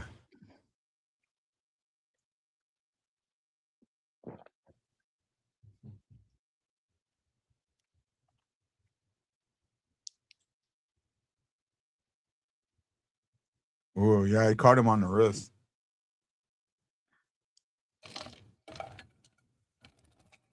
Kelsey, Sam is asking you to add her on Facebook. Oh, sure. Yeah. He's going to do it right now. I am. Otherwise, I will forget for the next year. You're still going to talk to me even though the hockey season's over, right, Kelsey? Yeah. Oh, what a fun period. I enjoyed this with you, Kelsey. Thank you for joining me today. Thanks for inviting me. Yeah, anytime. 1-1. At the end of one, each team had one penalty and 2 assists. Robert Thomas and Broberg helped Holloway on the power play at the 4:56 mark, and Fleury and Shifley help out Iafallo at the 9:24 on even strength. Shot 16-11. Towards the end of that period, they put Bennington in a shooting gallery, but Bennington was up to the task. Blues also got some good ones in on Hollebuck, but again, he was up to the task. Hollebuck 10 for 11, Bennington 15 for 16. Let's go over some more of the stats, and then we'll discuss them. For Winnipeg,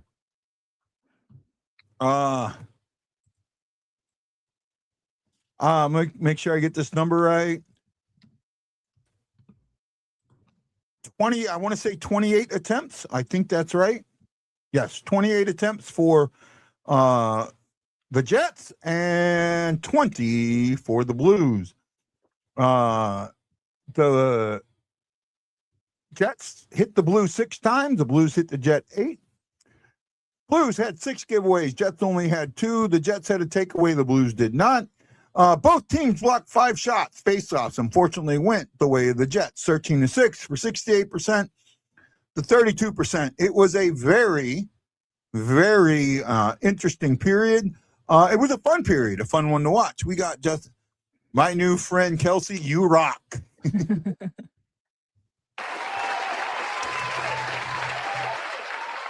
Well, Sam, if I rock, then you roll. You can hear the cheering, right? Yeah. My sound effects, you can hear them, right? Okay. Yeah. Winnipeg outshot the Blues, but Blues had better the chances in that period. I think the chances were pretty close to even. I mean, I could be wrong. I was talking to Kelsey a lot, so maybe I missed something, but I thought chances were pretty even. I thought it was a very back and forth period. I felt like the Blues and Jets, they both know how important these 2 points are.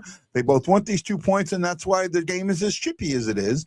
And the second period, I think the second period is going to be the period of the game.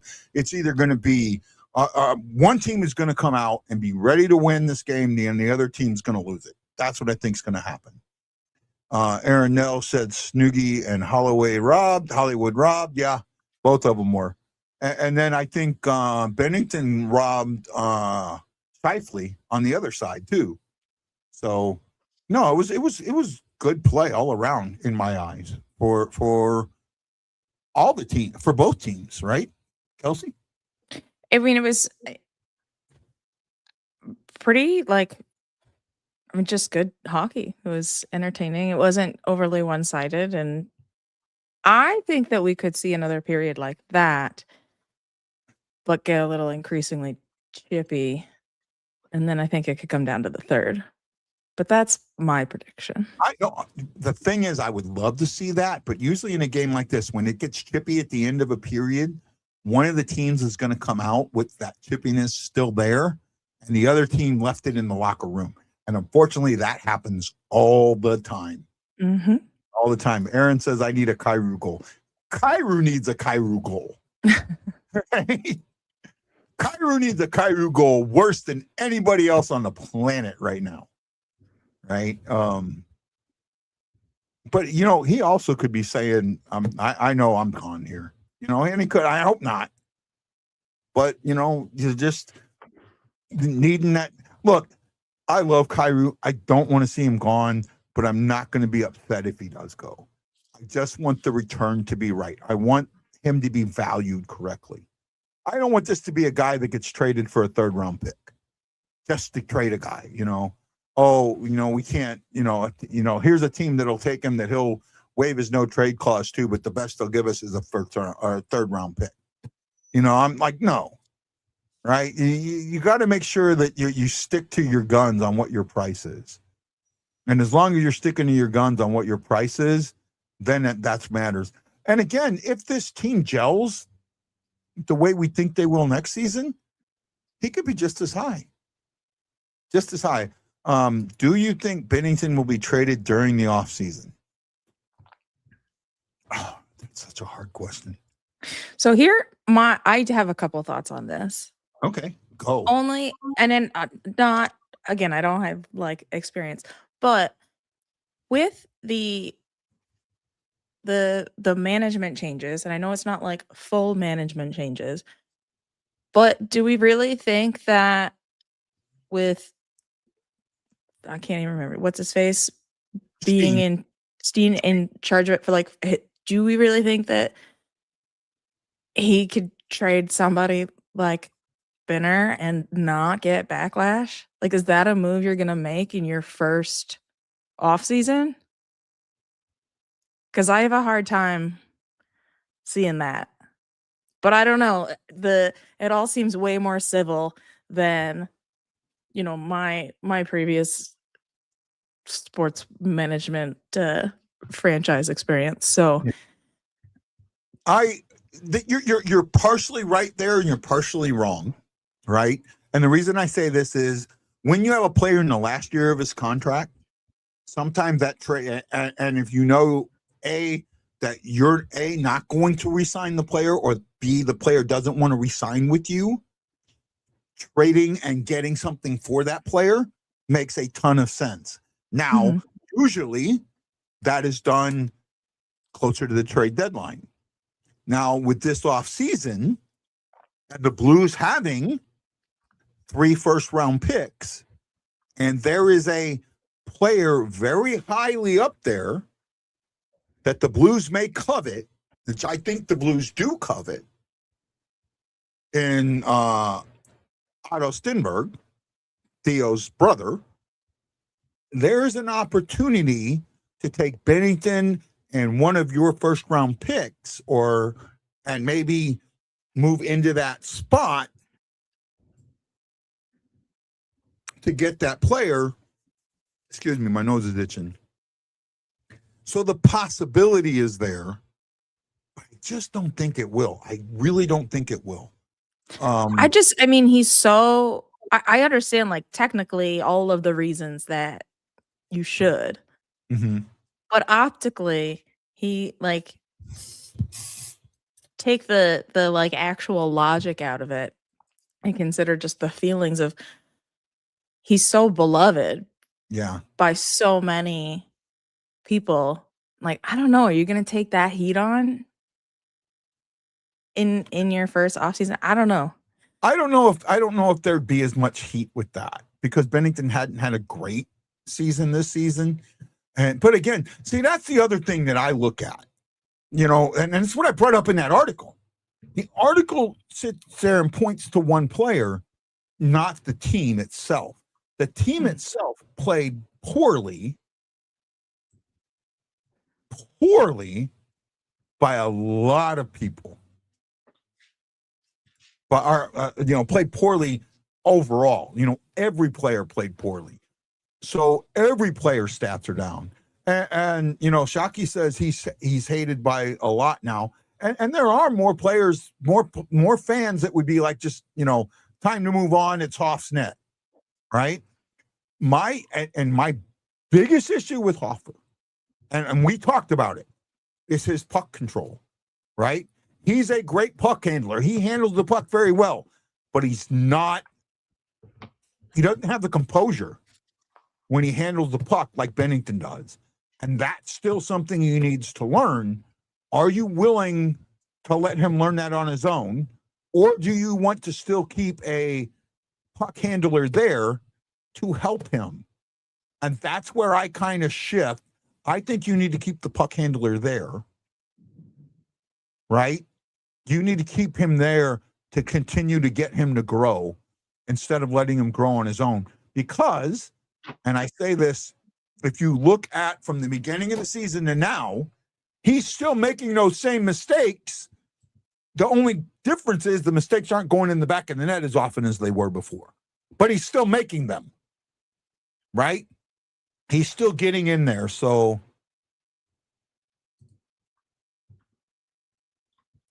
you don't not put faith in a guy because of one aspect of his game. Again, I'm just saying he still needs something there. Hopper has something that Bennington will never have, a goalie goal in 2020. I don't know that Bennington will never have it. I think if the opportunity, Bennington has the ability to get a goalie goal. Bennington absolutely has the ability to get a goalie goal. Right? Well, I think she means technically. Well, technically, but she says had something that Bennington will never have. But I think he has the ability. I just don't think he's gone for it. Shockey says, here's another thing. I'm not sure Bennington won't sign for a lesser amount because he has brought a house in St. Louis area last summer. And that's also something to look at. He's been here, he's 31, 32 now. He's still got 5 more years, 6 more years of good, solid play in front of him. I mean, I know Hofer's the thing, but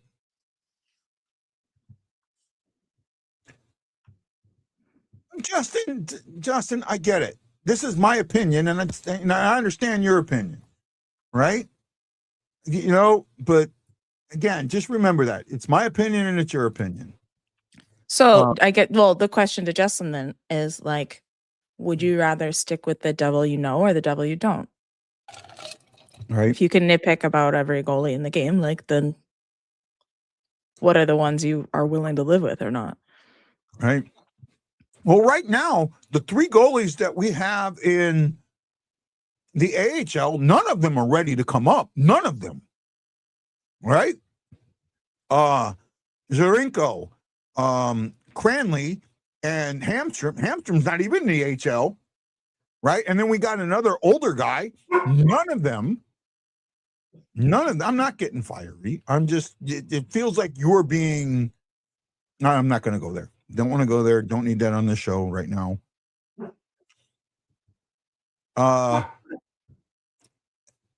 Hampshire's been amazing, but that's in a European league, and the level of a European league is still lower than the AHL. We still need that to go up, right? We still need that to go up. So none of those 3 are ready. If you bring one of those guys up, you're putting all your eggs in one basket. And I'm not ready to do that yet. I'm not ready to put all my eggs in the Hofer basket. You still need a mature veteran backup, or veteran presence to help Hofer's growth. And I'm going to stick by that.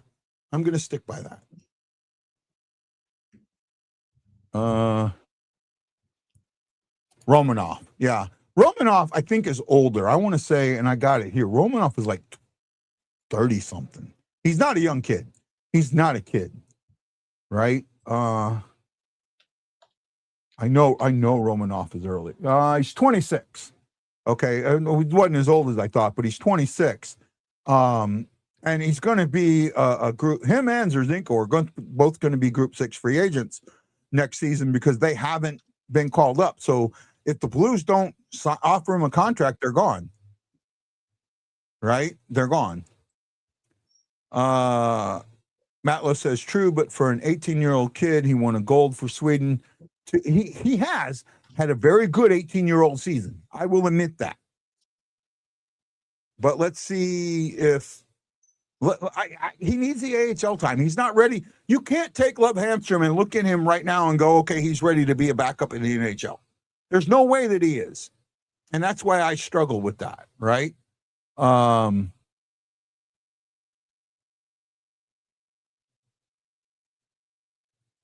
Let's see. Justin being Justin. No issues here. So as we get ready for the second period, what do you think's going to happen? I'm going to go with Kelsey. What's your thought process for the second? I think it's gonna trend towards Chippy. I think they're gonna come out fighting, fingers crossed, and it could be a whole lot of nothing until we get to the third, or I can see. I could lay out pretty much any any scenario and just protect myself. I can see the chippiness, but I struggle seeing. I don't know if there's going to be a fight right now. The game's tied at 1. I can't see a fight. No, right? I think they're trying to stay on the ice. Yeah, Cole Caulfield scored his 50th goal. What's Cairo at? 617, right? Yeah, I get it. Zerzinko is 25 years old. Cranley is 24 years old. Romanoff is 26. Yeah. I don't think Romanoff is in the Blues' future at all. Zerzinko is horrible. He's big. You could bring him up and just go to Romanoff. He's been a backup, possibly. I'm off for the second. Aaron Nels. We'll have fun at the second. We can't wait to hear what you got to say at the next intermission, Justin. We look forward to it, my friend. We look forward to it. Holloway gets the power play goal from Thomas and Broberg, I think it was. Is that who it was? Yep, Thomas and Broberg. Do you think the Blues ride Bennington till he retires? What's the alternative with any confidence? I'm not sure what you mean by with any confidence there.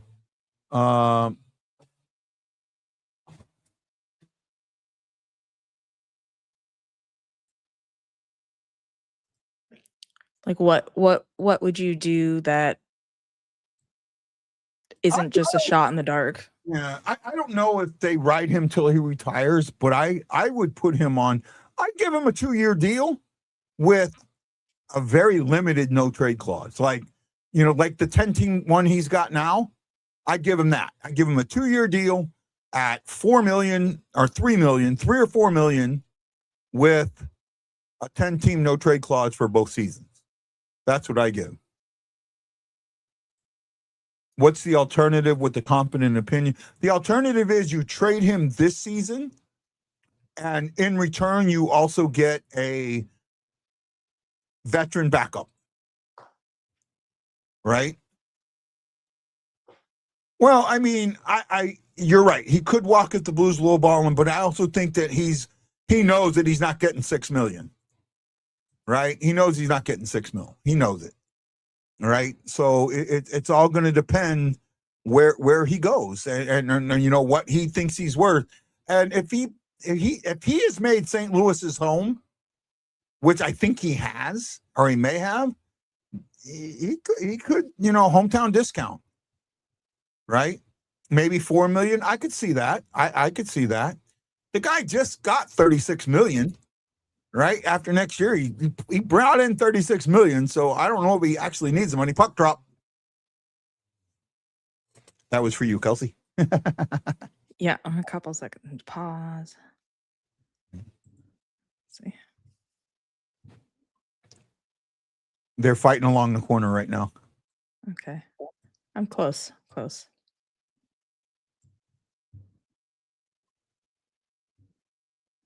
See, right, when Bennington handles the puck, it's the confidence of what the way he handles the puck is what I think Hofer still needs. And right, he is young.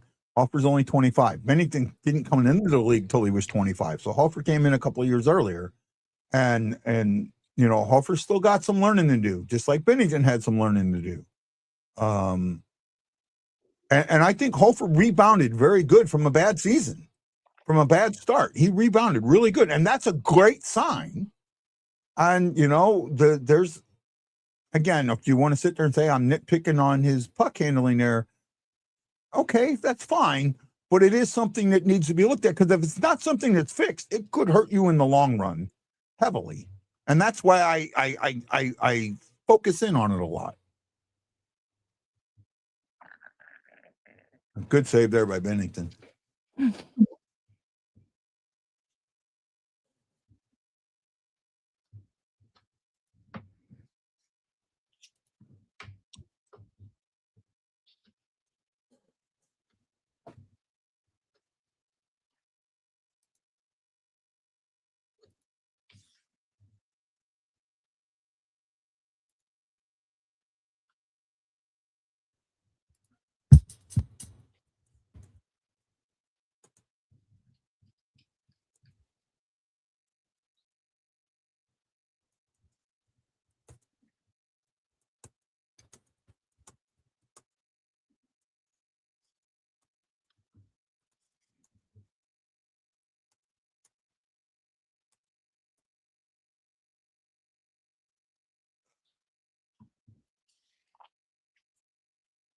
Well, so far the chippiness hasn't come out, but it's still early. If it doesn't hit by the 5-minute mark, then I think they left it in the locker room.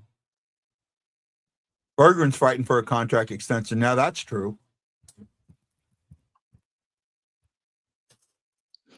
Yeah, I think I meant more, not necessarily that they'd start out chippy, but like if this stays tied, they're gonna get frustrated is maybe not the right word, but yeah.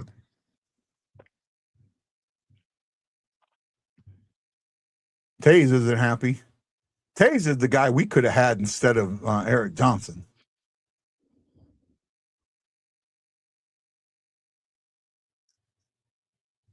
Yeah, Taze, we may have got lucky there.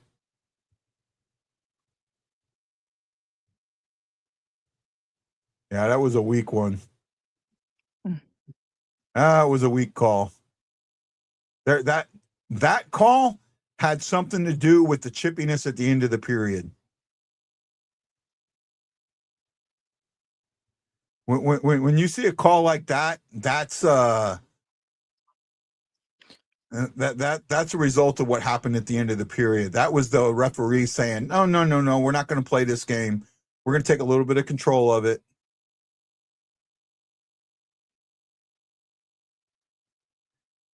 And then you do it to a guy like Taze, a future Hall of Famer. That sends a huge message. I said it before. Benny looks for the best play. Hofer looks for the home run pass. I agree with that. We talked about it.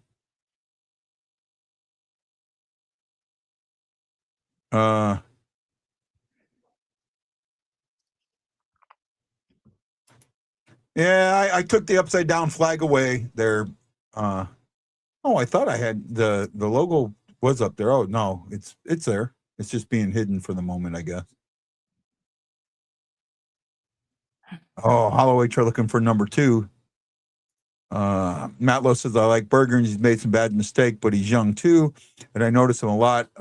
Always contributing. Wings fans. We're pissed. He got out on waivers. Hey, take what you can. Comment above this one makes a ton of sense. I think he's talking about this one here, maybe. No, I'm not sure. Oh no, this one. That's what he's talking about. Right. Yeah, when you say that, you're seeing it. You're seeing one set of comments, and I see all the comments combined. So sometimes that doesn't work for me. But yeah, I think that's the comment you're talking about, Aaron. Well, and that makes sense because, like, if we're gonna stick with the baseball analogy, like, there's times to drop it in the infield, time to bunt, and experience. Sometimes a single is better than a home run. Yeah. Right.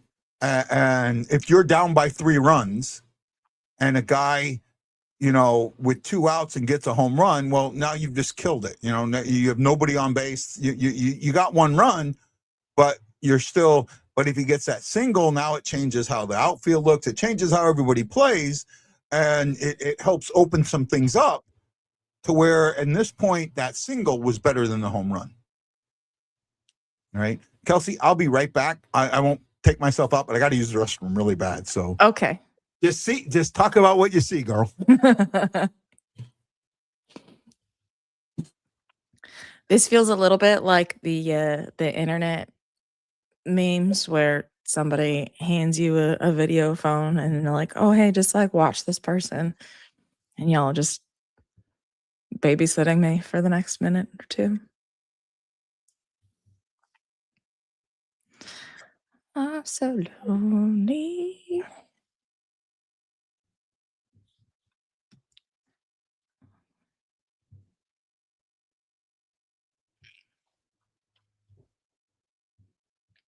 Ooh.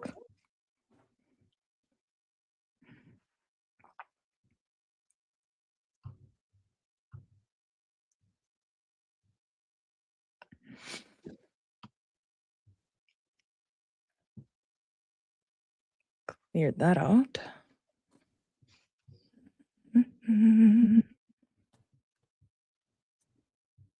My eyes are no longer yellow.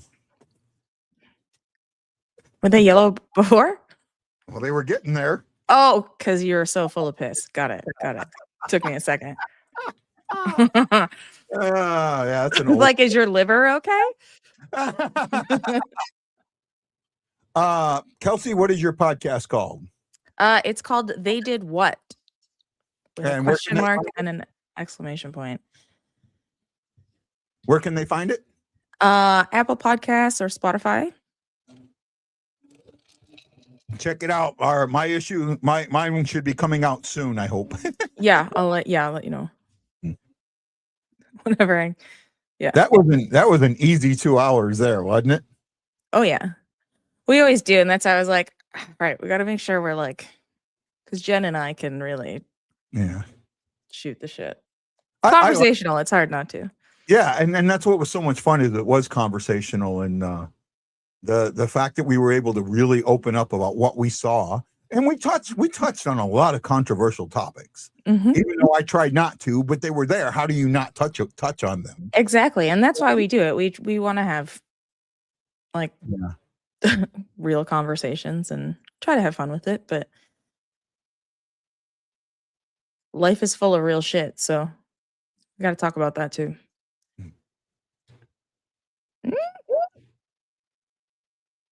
Oh, good shot. God, this is the one thing that I have seen that is so different from now to the beginning of the season is play in the offensive zone. You know, they're constantly still on the puck, even when they lose it. That defensive mentality of we don't have the puck, so fall back has gone away, and in most cases, it's paid off. I mean, the only game that I can think of that it didn't pay off was the last game against Colorado, and that's just because Colorado is who they are. They're that good, right? But for the most part, they force you into a defensive mindset.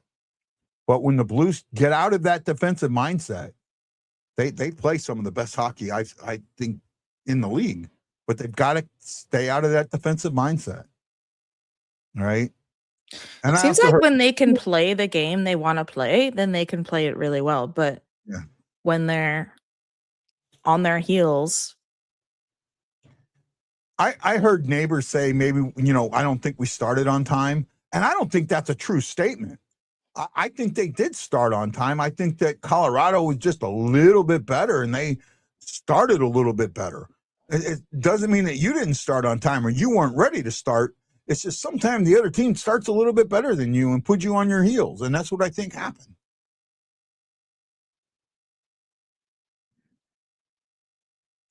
By the way, do not confuse Kelsey's podcast with another one out there called They Did What Now? That is from a British sociologist. It's a good one, and I like it. There's a few. They did what? There's a few. There's also one that's like, it also called They Did What, but it's like a medical thing or whatever. I don't know. If you find ours and I think it comes up fairly well now that we've been posting. I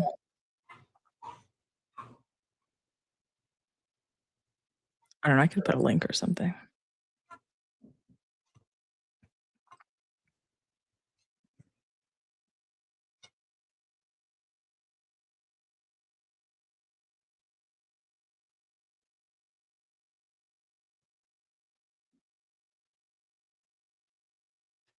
Man,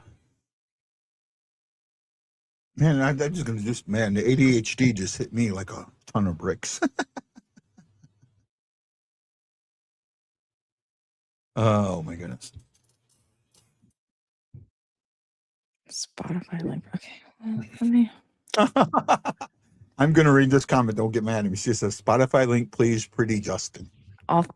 He said pretty. I thought he said pretty, please. No. Oh, pretty Justin. Oh. I filled that in with my yeah. That's really funny. I'll find the link. Yeah. I'll share it in the chat.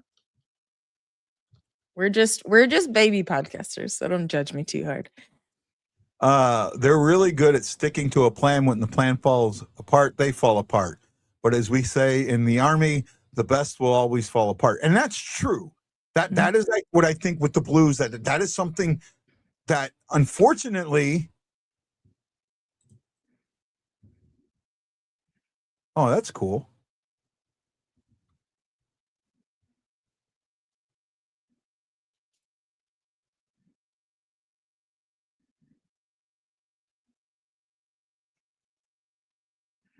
Oh, that's cool.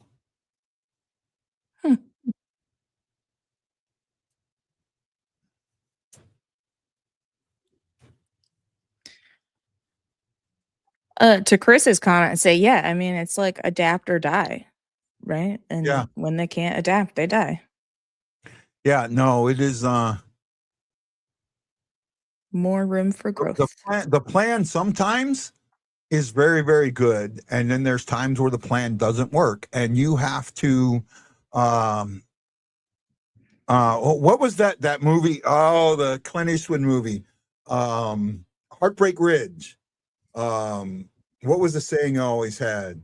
Improvise, adapt, overcome.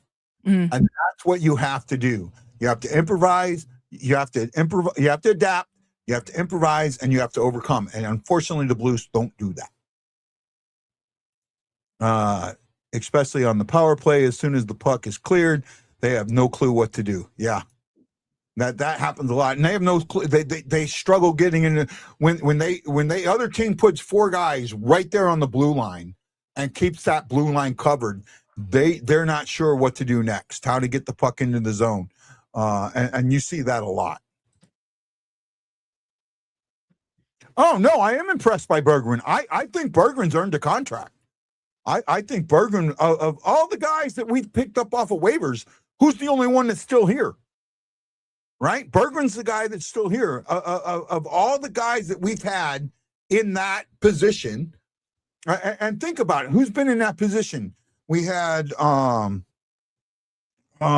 French guy, I can't think of his name now. Texier. We had Texier. It was Texier last year. Texier might have been last season. But we had the guy that went to Montreal. We released him. We released Joseph. We brought in the guy that was on the team during the cup run, and that we brought in Fabry, we released him. Of all the guys that we brought in, Berggren's still here, and Finley too. But Finley's not completely there yet. I like Finley, and he's young, but I think Berggren's done a better. If you could only sign either Berggren or Finley, I'm all on Berggren. I'm all in Berggren. Right? Kelsey, you with that comment, or not sure how to respond? I was very focused on something else. I'm sorry. No issue. No issue. I was trying to I think I figured out how to post in the chat. There should be, and where you can see the comments. Yes. Right? There should be something where it says post a comment that should let you post it. And it was trying to make me connect my YouTube, which I thought I did. Yeah, I'm not sure. So yeah, mine's pre-connected. I don't force you to connect the StreamYard, so it may be trying to make you create a StreamYard account, but I'm not sure. I was just trying to connect. Well, I don't know. It let me comment, and then it said this comment failed to post. to the BlueNote I fan don't know. report. I don't know. Where did you try and post it to? Just in this. Yeah, but using what? Like, did you try and post it to YouTube or? Because like for mine, where it says post to next to it says all, because I have like 5 things connected. Does yours show something there? It didn't say, but it would only made me connect the YouTube account, so I'm assuming YouTube. Right. Send it to me. Send it to me, and yeah. Oh, they are wearing the same suit. That's cool. Literally the same window pane. Yeah. Send it to me in Messenger, and then I'll post it. Okay. Right. We'll figure it out there, Matt Lowe. We got it. Right. Finley's a more recent guy that we picked up, but what's up with the matching suits in my midst? I don't know, John. I think it's cool though. I liked it. They shopped at the same store, I guess. Well, their wives planned it or something. Yeah.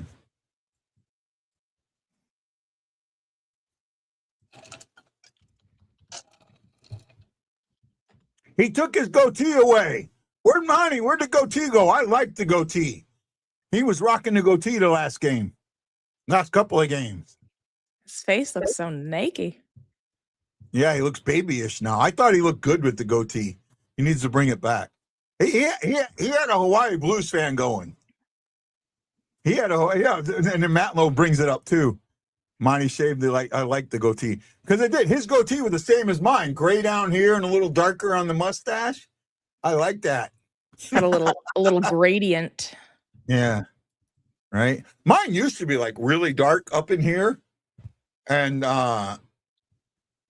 it's got gray down here, but now it's getting the gray up in the top. Right. But hey, at least I'm just gray here and not everywhere else, you know. Uh-oh. Oh, no. Kelsey said, screw you. I'm gone. She'll be back, I'm sure. His wife probably made him say, more than likely. Uh-oh. I didn't see what happened, and I was talking to Matt Lowe.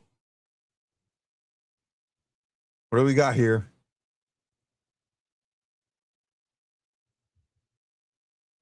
Oh, yeah. That was Thomas. They're talking about a high stick, and I don't think they're going to call it because Thomas may have high sticked himself. Are you mad at me, Kelsey? I accidentally clicked a tab. That's okay. I thought you were mad at me. You'll know if I'm mad at you. No, Not shy about that. I grew up in New Jersey. Both my parents are from New York. There's no way. Prettier Jason leaves, prettier Justin leaves, I'm leaving too. No, I don't. I know that. They are cheap suits. Look how they hang on their shoulders. There's a story there. I don't think they're cheap suits. I have expensive suits that hang on my shoulders the same way. Not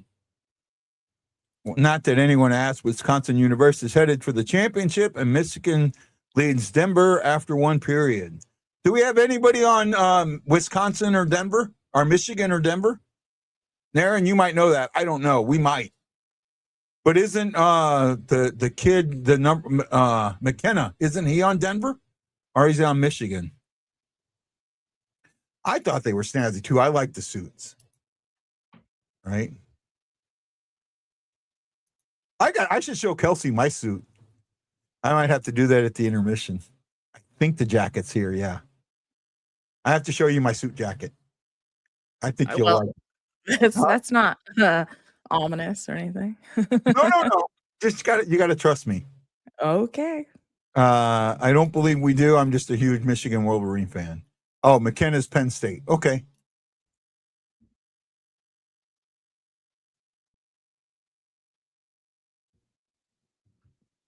So the Blues did get a power play on that, surprisingly. I didn't think they would. Thomas with the one-timer. Yeah, John knows my suit, so he's saying open the lining. So I will show that. That's what makes my suit special. You'll see the lining. Okay. No one agreed with me. What did I say? Which comment did you have that no one agreed with? I doubt it. I just probably missed it. I probably did agree with you, buddy.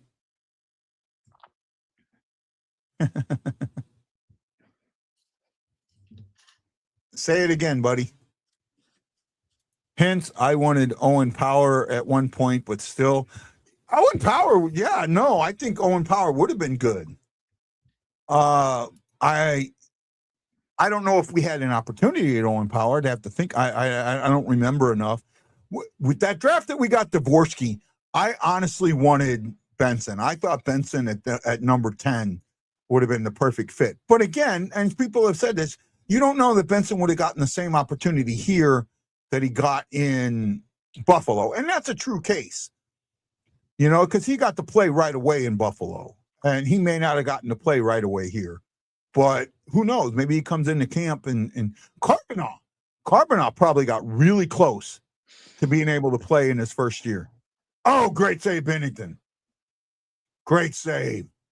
He didn't take just shooter, he took the shooter and the pass. Great save. That should have been a goal.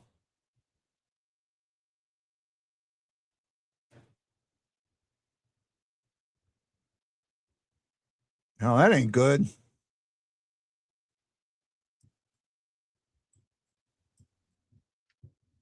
They're already talking about next season. Oh, yeah, I do agree with Owen Power.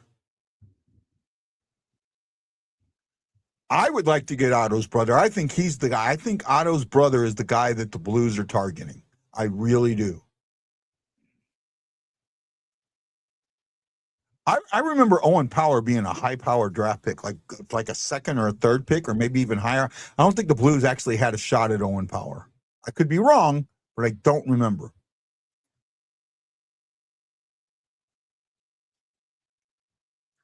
Shots are 6-6 for the period.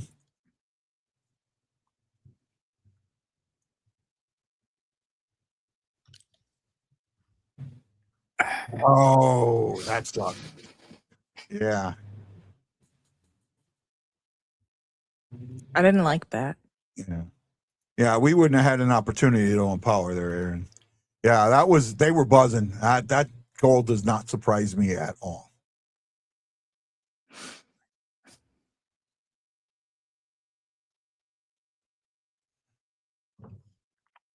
Yeah, they got hung out to dry. They got caught. Lindstein got caught. They said it 2 minutes, 15 seconds. Him and Mayu got caught out there. Mm. Yeah.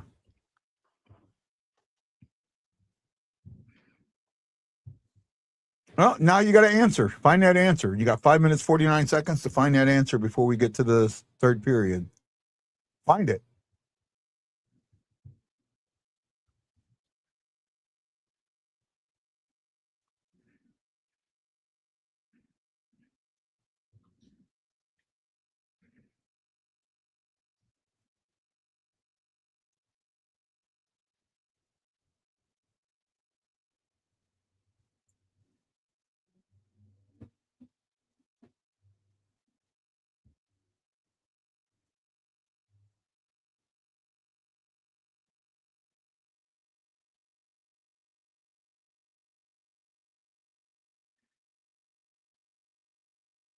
Good explanation there.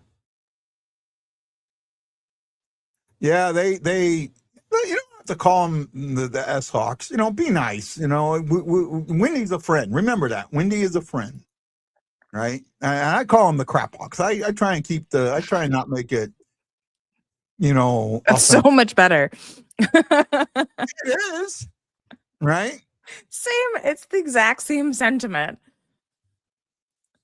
Yeah, but sounds nicer. I split hairs. I'm going to be honest there. No, I'd rather be splitting a Blackhawk. As long as they lose, that's all I care about. Right? They can have every first round pick in the world as long as they lose. Oh, are you fucking kidding me? Oh, that was Taze was just all by his lonesome there. They have yeah. Ouch. That was not the answer we needed. Should I burn some sage or something? Oh, they're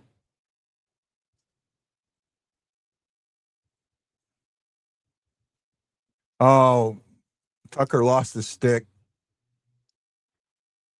At least Chicago has a bean.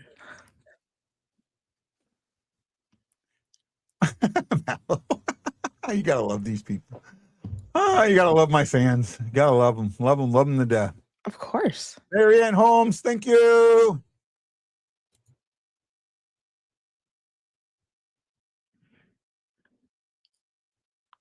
I mean, I'm one of them, so obviously you have to love them. Say again? I said I'm one of the fans, so obviously you have to love them. Oh, absolutely, I do. Absolutely, you are. He was left alone because Tucker lost his stick. Tucker was trying to get a stick when that goal popped in, and I know all the Tucker hate's going to be out there, but that's exactly, he was doing exactly what he was supposed to do. Oh, come on, Bush. Oh, just a little. Come on. Bush is a guy that really, in the offseason, really needs to find his focus. That's the one guy. If you ask me somebody that I'm disappointed with this season, that I could point to and say I'm more disappointed with him than I am with the team being down, is Bushnevich. I think I'm more disappointed with Bushnevich and his play and some of the things that have happened than I am with. And now Guy's gone. Left me all alone. All by my lonesome. I did it. I did it. I hit the thing and knocked me out. I moved my hand over and I must have hit those fat fingers. They got chubby went fingers. On Leave studio because it just went away. So I popped me out. But no, Bushnevich is the guy that I think that if you want to ask me somebody who I've been disappointed with this season, and even when he's had his good play, it's still. He had a little while ago where he was one of the Blues' better players, and it still just didn't seem like it was enough. Lindstein and Parayko really shut it down defensively. Lindstein has played very, very well with Parayko. He is a sponge when it comes to Parayko, and he is learning he's learning a lot from Parayko, and you see that. Right. And I know all the Bennington haters are out right now, but I can't fault any of these goals on Bennington. Not one of them. Right. I cannot. Lackadaisical play has caused all three of those goals. Come on. And in a very important game, though, you can't have lackadaisical play. I mean, you lose this game, you're going for a draft pick. There is zero chance of you making the playoff. I mean, they're slim to none now, but they're absolutely zero after this.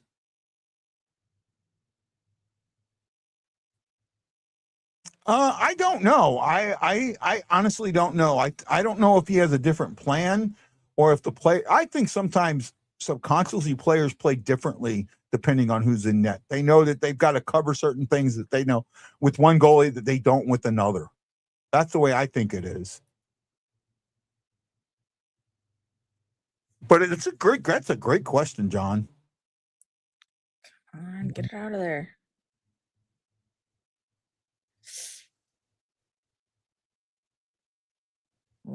Yeah, he wasn't. Oh, he's going to get. Oh, you need to be careful. He got the stick slashed out of his hand, but he wasn't going to get a call on there. I am with you.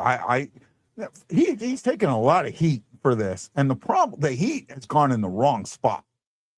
He did nothing wrong. The heat should go on the damn Buffalo, who leaked the information, right? Who absolutely leaked the information, right? Because I mean, Buffalo wasn't upset the information got leaked. Doug Armstrong was. Doug Armstrong called everybody in the offices. I want to see your phones. I want to see your phones, right?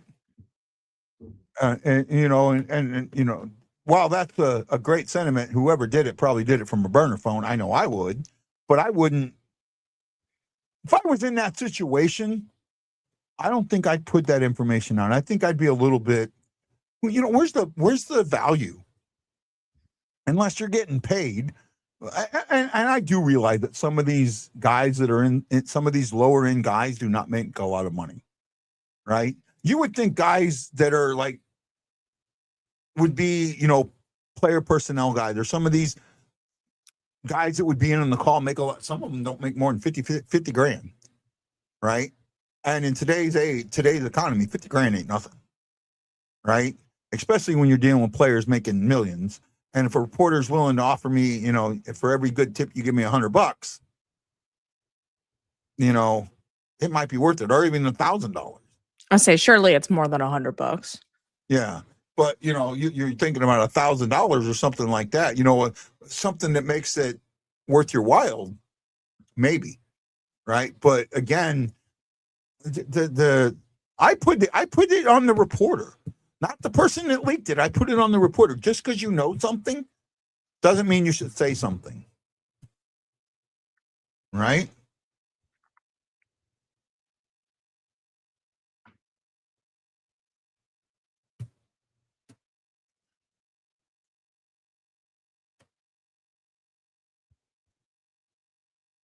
Oh, nice pickup there.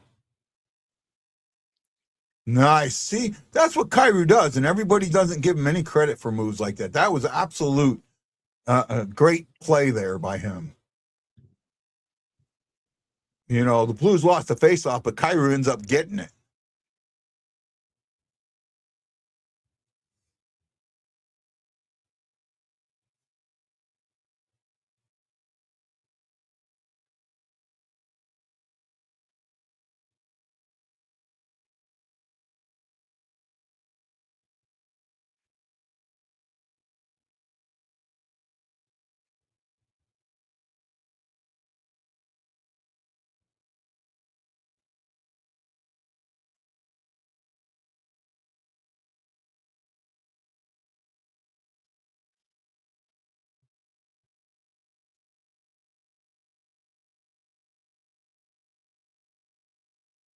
Well, Jets are up 2 at the end of 2.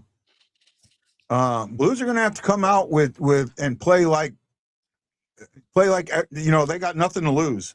Or they got everything to lose. They need to play like they have everything to lose, right? They need to come out and just absolutely take control of the third period. We'll cover the stats here in a second. The Blues are not the Blues. Sorry, Winnipeg scores 2 goals in the second, one at the 14:11 mark and one at the 15:51 mark. Both of them are even straight goals, and both of them are where the goalie got hung out to dry. Winnipeg had 2 penalties, one at the 1:55 mark and another one at the 11:01 mark. Neither one of them resulted in anything significant. Shots were 11-8 that period in favor of Winnipeg, and they are 27-20 in favor of the Jets. Also, overall, the Jets have, and I'll see if I can get this right, 39 attempts. That's easy math. Blues have 30 attempts. Actually, they stayed pretty close there. Jets 9 hits to the Blues 14. Blues have 10 giveaways. Jets have 8. Jets gave it away a few more times. Each team has a takeaway. Jets blocked 6 shots. Blues blocked 11. Faceoffs have got even worse. 23-9 for 72% to 28% in favor of the Jets. And that right there, you want to change this game? Change that. Change faceoff. You start winning the faceoff, you start controlling the puck. You start controlling the puck, you start controlling the pace of play. Control pace of play, you'll control the game. So right there, it comes to faceoff. You've got to start winning these faceoffs. The Blues, Thomas. Thomas has only taken 4 faceoffs, and he's 3-1. 1-3, lost 1. Walker's taken 2, or taken 4, and he's 2 for 2. Finley's taken 8 faceoffs, and he's 1-7, 13%. Dvorsky has taken 11 faceoffs, and he's 2-9, 18%. Bushnevich has taken 4. He's 1-3, 25%. The guys that are supposed to win faceoffs are not winning faceoffs, and Thomas isn't taking enough of them. You got last change. Get Thomas in there taking these faceoffs. If he's only taking 4 and Dvorsky's taking 11, that's telling me there's an issue. Right? That's telling me there's an issue. Hefner says, look at the heads going to the locker room facing down like a lower enlisted guy, not having fun and showing no confidence at this time. You know what? When you're down by 2 and giving up 2 bad goals, I get that. It's hard. It's hard. You know what? Here's the thing. Let's say they go in, they're down by 2 and they go in the locker room, their heads held high and big smiles on their face. Right? What's the fan reaction going to be? These guys don't care. It's going to be negative. It's going to be absolutely negative. I've seen it in the past. What are you smiling for? What are you smiling for? What are you laughing and joking for? You're down by 2, right? So it's a catch-22, right? It's a huge catch-22. If you give me a moment, Kelsey, I'm going to pull out my suit coat. Just a second. Okay. Did he say soup coat? Like SOUP? I have no idea what I'm about to see. Should I be scared? I did it again. I hit the mouse as I put my headset down. Sorry, Kels. That's okay. I thought that was intentional that time.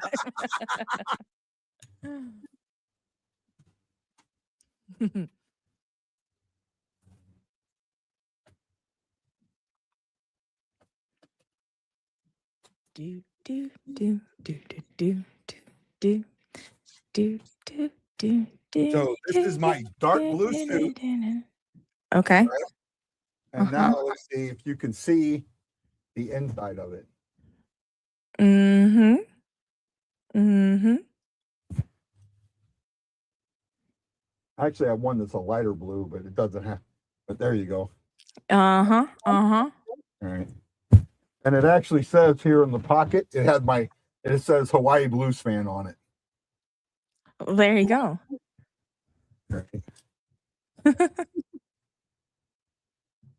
Where did you get that? Men's Warehouse. That was just off the rack. No, that's custom. Oh. That's a custom suit. I had 2 custom suits made. One has that and the other one. Men's Warehouse is a thing for like $650. You can get custom suits. Okay, and at the time they had a thing with the NHL where you could get in the lining. Yeah. Yeah.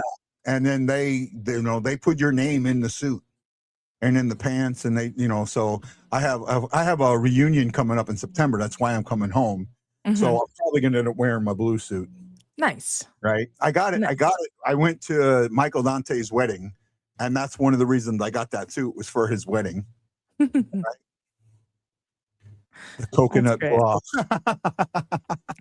I think she's seen that. I think I saw the coconut bra and grass skirt. I still have that somewhere. Right. I still have that somewhere. I kept it. I didn't want to get rid of it when we were cleaning the house. I kept it. I have it somewhere.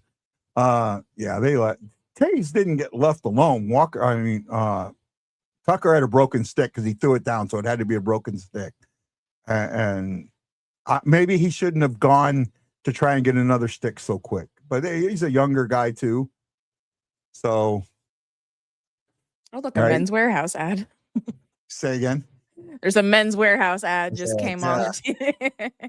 I think they were back then. They were only 600.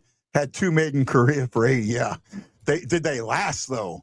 I remember when I was in Hong Kong, you could get the tailor there at Hong Kong at the Fleet Center.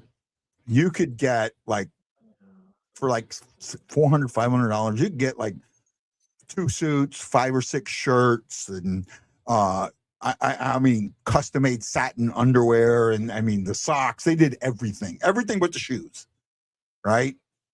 Tie, vest, it was 3-piece suit, 2-piece suit, everything. But then again, a lot of the guys I know that got those suits, the quality really wasn't there. So I remember my dad tells me about his first suit that he, when he had a job, and he was poor as shit, and so he went and it was 100 or 150 for I think a reversible suit jacket and 2 pairs of pants, and he would alternate whatever, and that's what he wore like his first couple of years of working. Yeah. Right. I had, so when my daughter graduated college, I had gone to Men's Warehouse, and I was like, I knew I couldn't afford at the time I couldn't afford a custom suit, but I wasn't going to get like $150 suit either. And I ended up finding this gray suit. It ended up being $118, and it fit. It looks so good. It's a gray suit. It's a, forget who it is. I'd have to look at it again, but it's a designer. It's a designer suit, and it just has this. And even when I put that suit on, the salesman goes, "Look, I'm supposed to sell suits. I'm not even going to try and sell this one. I think this suit sells itself." I mean, she was completely honest, because she's going, "I don't get much of a commission on this one, but this suit fits you perfectly." So Yeah, I don't think we have to do much with it. So yeah, it was what it was. There you go. Wasn't just Tuck. No one noticed a possible HOF left alone in the edge of the house. Yeah, right. I get it. But I think with Tuck, Tuck's mistake is that he goes to get another stick after his is broken. And I don't think anybody noticed his stick is broken. I think in that case that maybe he should have gotten his body between Tays and the goalie. Doesn't mean it's going to stop the goal, but it makes it a little harder to get the goal. All right, because that was a wide open goal. And you also look at that time, everyone's eyes is turned towards the puck. That, you hear me say a lot on the show, chasing the puck. That right there is an example of chasing the puck. When everybody's eyes is on the puck, you're chasing the puck, and that leaves somebody open. And that's what happened there. Chris, I know I'm right. I want to hear what Chris says. Hey, Justin, you out there? I want to hear what you got to say, bud. I guess not. Well, third period comes out. It comes down to this. You got 20. Your season got 20 minutes left. It's absolutely got 20 minutes left. You need to go out there and do what you need to do. You got to win this game. You got to get it to overtime at the bare minimum. Both goals was puck chasing. Yeah. Right. Utah's up on Nashville is what we need. Anaheim needs to beat San Jose, and Vancouver needs to beat the Kings. I mean, that's what we need, but we also got to win. All right. We got to win. We got to jump ourselves ahead of Winnipeg, or at least tie with them. And we're not there yet. We're giving them the opportunity, right? We're giving them the opportunity. 5 games left, 4 after this. I'm going to take a quick break for a second. Should I hit this red button at the bottom? Yeah, go ahead. You're good. Guys got me for a few minutes. It's fun. I like having our fans get on. Oh, I got Kelsey. Here we go. Here we go. I love having fans get on the show. I really do. But at the same time, some of you guys, and I don't mean this in a negative way, you guys like to really give it to me sometimes. And I'm afraid on the show it doesn't work right. And that's why I'm a little hesitant. But I know, I'll be honest, if Matt Lowe wanted to come on show, if Brian Green really wanted to come on the show, I would be willing to set something up. I really would. All right. I mean, you guys are that important to me.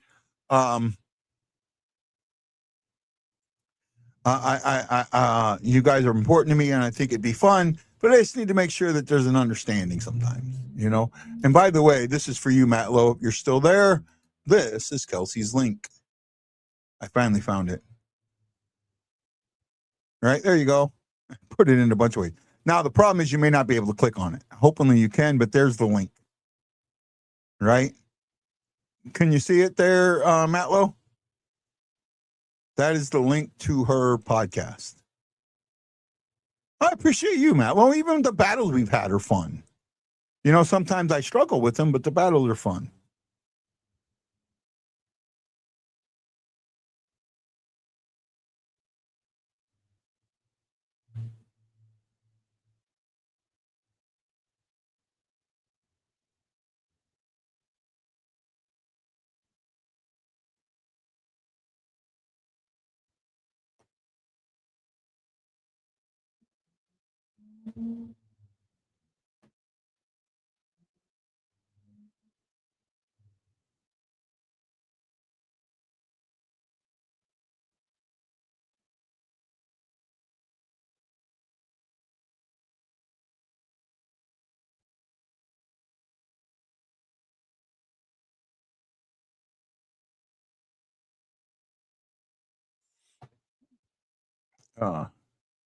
Let's see. Takes us 40 minutes to get to Jack in the Box. Stop teasing me. Commercials. Yeah. I can't believe that's how far you live away from. That's why I'm not coming down there. You live too far away from a Jack in the Box, John. All right. You live too far away.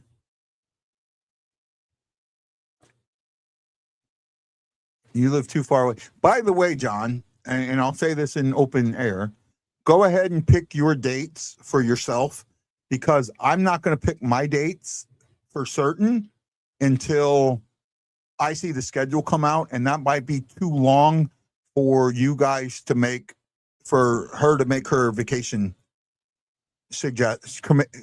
request. So go ahead and do what's best for you guys, and then we'll try, hopefully set something up next year. Next year, maybe I'll be able to do a full 2 months or 2.5 months or something like that. Right? This year, I'm going to be limited to only about 3.5, 4 weeks.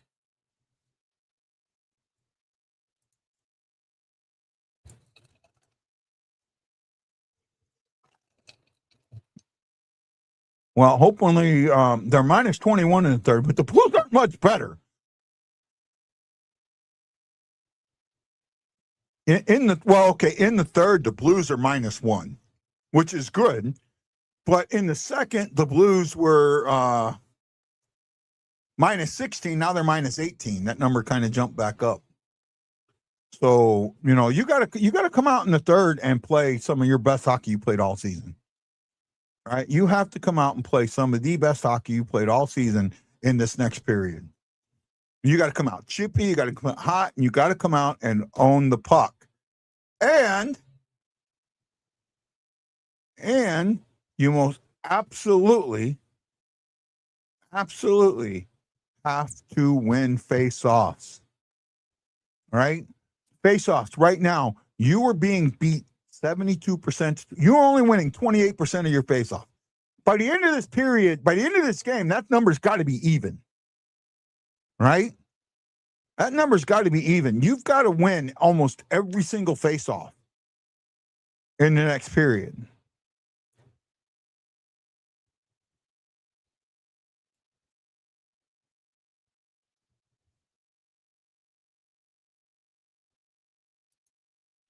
The thing is, John, I can't make that decision until the schedule comes out. And I know, I don't even know if I'm going to get to go to games. That's the other thing. I absolutely want to, and you know that. And I love going to a game with you. You're one of my best friends, along with other people. You know that, bud. And if you were taking Sharon and the girls, I absolutely want to be at that game, if I can. Just give me a thumbs up when you're ready, girl. Oh, she doesn't have her headphones in, said she can't hear me. Just give me a thumbs up when you're ready. Oh, no, she did. Ah, she's back. I'm back. I posted your link. Oh, thanks. So hopefully they'll get it, and Matt Lowe will get it, right? I've been getting some messages. You've been getting compliments. People are enjoying you on this show. Oh, thank you. Right? I just want you to know, appreciate you. Thanks for coming on. You're a lot of fun. I've enjoyed this. Very, awesome. I'm having fun. I was thinking, as also on the wanting to be a sports person when I was younger. I'm a lifelong New York Jets fan. So it's also the irony that I'm here and it's Jets, but it's not my Jets. Yeah. It's just a little funny. I don't know. Yeah. You know what, Kelsey? People don't realize. I mean, some of these guys sit here and think what I do, this is very, very easy to do, right? And it's not at all. There's so much that goes into it. You've seen the stat pack that I need to go over every game. That's 100 pages. Yeah. Right? It's 100 pages. Yeah. I only get an hour or so to go over it. Yeah. Right. I've got to come up with all the things, and then just to talk about what's happening when it's happening, and then when there's dead time, how do you fill that? It's not.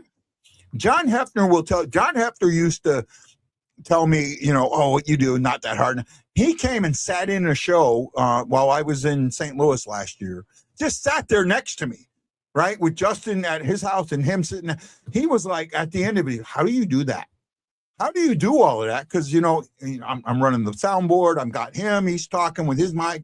I'm adjusting. He's going, and then I'm pulling stuff up while we're talking. I'm doing all of this. How do you do that? I never realized that that's what you're doing in a show. And there's a lot that happens. Right, tell me when you get your puck drop. Okay. And then remember, it's live. I don't have the opportunity to go back and, oops, I shouldn't have said that, erase it and, edit it. It's live. And, Thomas is on the bench. I do not like that.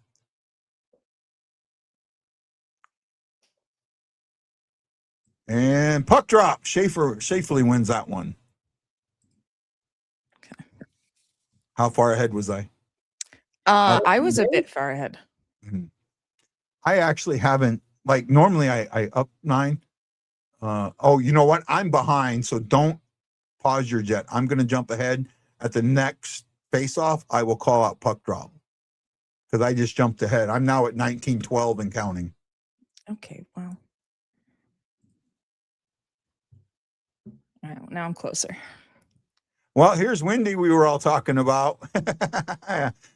Giving Taze a little. Now, I'll put your comment up, Wendy, because you're my friend.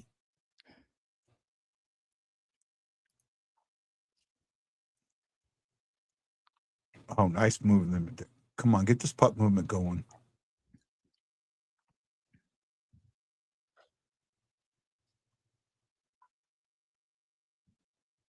That was almost a bad backward pass. Oh, there we go. We're going on a power play. Now let's make this power play work for us. Oh, come on. You cannot be pissed about that. That was an absolute trip. Hell, they saw that trip. They saw that trip from the Artemis 2.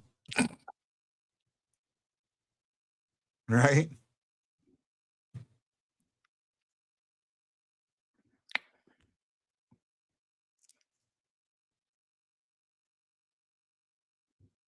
Yeah. That's a great call. I mean.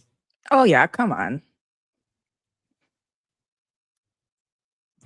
Well, see, but this isn't a bad penalty because the Blues power play up to this point has been junk. So, I mean, unless they can get it together here, Thomas. Well, we did have the one power play goal tonight, didn't we? We did have the one, but the last 2 have been complete junk.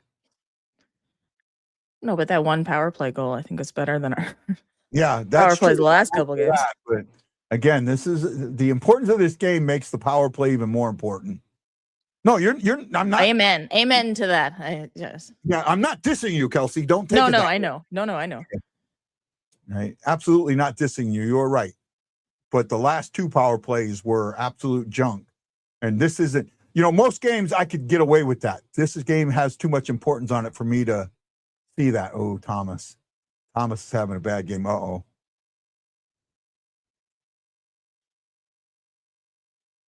Nice save, Bennington.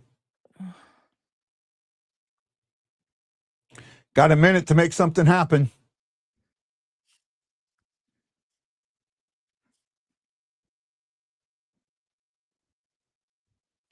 After it says Blues versus Hawks on a golf course would make a bunch of money in the 6 weeks. More than likely. Yeah, that would be a good. Oh, God, that bounced right through the crease.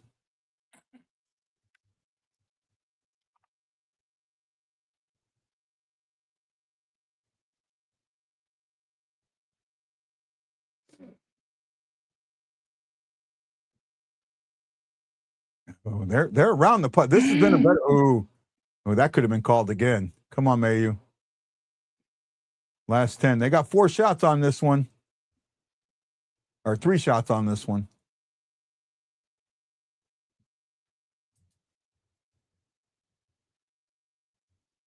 Full strength. Oh, Bush Navy. I don't know if he fanned on it or what. Ooh, they're saying no, but that may have gone in. That might get looked at.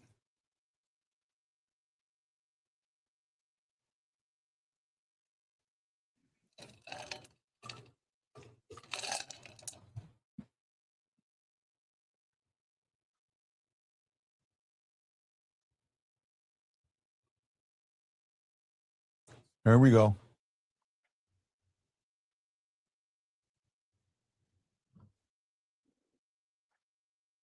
Oh, you can't see. Yeah, there's nothing to overturn that.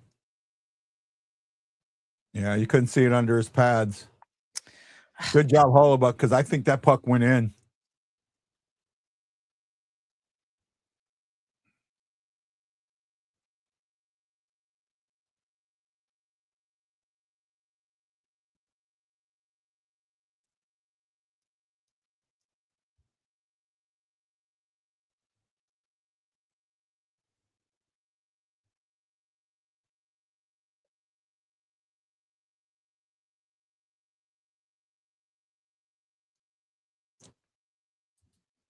Great defensive game by the Jets. Good defensive game. I'll give that. They are playing real good defensive. Drinking on the job, Kelsey. It's 9 p.m. God forbid a girl carry on a family tradition. I love it. I love it. I love it. I used to drink on the show. But as I started doing more lives, I stopped. Ooh, that was a good save by Bennington.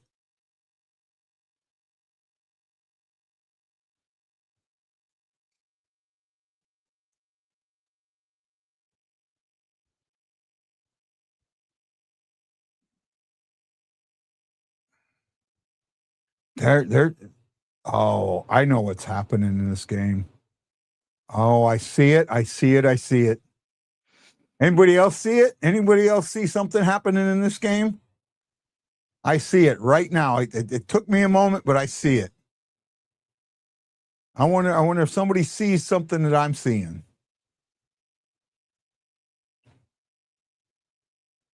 You think you see what I'm talking about, Kelsey, or have I got you? No, not at all. Question. No. So I think so. Shocky's going to say it. Shocky, are you seeing what I'm seeing? I want to know. I thought I saw it earlier, but I wasn't sure. But now I know I'm seeing it. That could mean so many things. What name it? What do you think you're seeing? No, I'm saying you saying that could mean so many things. Yeah. Oh, true. But there's something. I see hockey. Okay. But something that the Blues are doing that is causing them to be playing the way they're playing.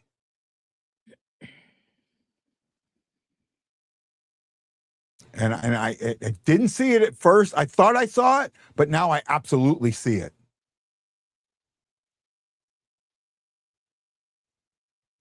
Yeah, I'm absolutely certain I'm seeing it.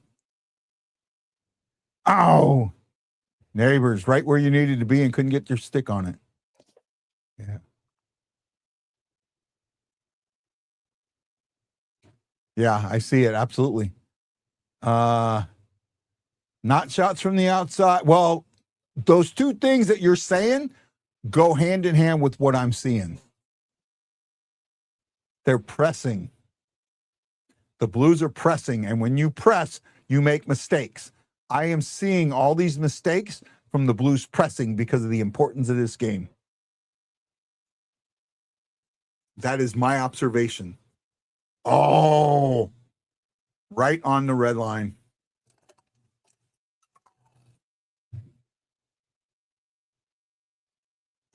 Right on the red line.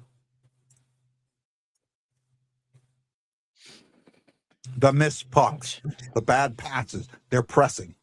Everything that you're seeing, they're pressing. They're pressing the press. The weight of the moment is weighing on them. And I thought I saw it in the first, and then I didn't look for it in the second, but I absolutely saw it in the third. It's feeling a little bit desperate. Right? Yeah. And you know, and now when I think about what happened with those 2 goals, that stands out for me that there was some pressing going on. Excuse me. Bless you. Hey, are there any, I'm not going to say where you live because I know, but are there any like big lakes in your area or known lakes in your area?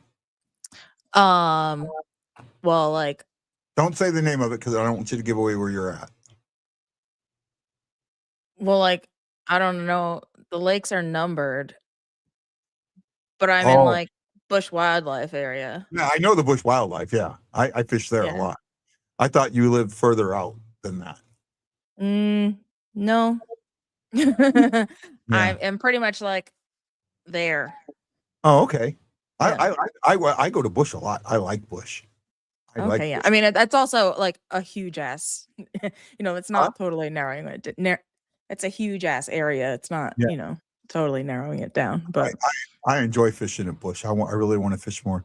Yeah, I yelled it in the living room. Stop forcing things. Yeah, it is. They're pushing. They're pressing. Yeah. Right. They're pressing.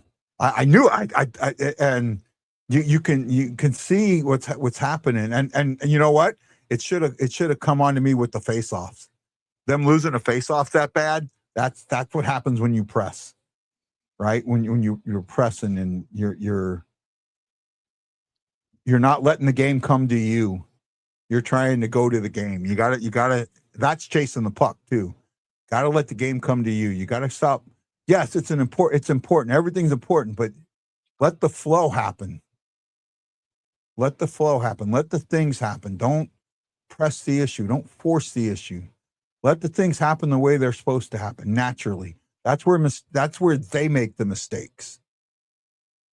Right? And that's the thing that I look for. I think that's my take of like play your own game. Somewhat. Don't play to the game that they're trying to make you play. It's very close. It's not far that's off. my baby version of that. Yeah, no, it's not far off.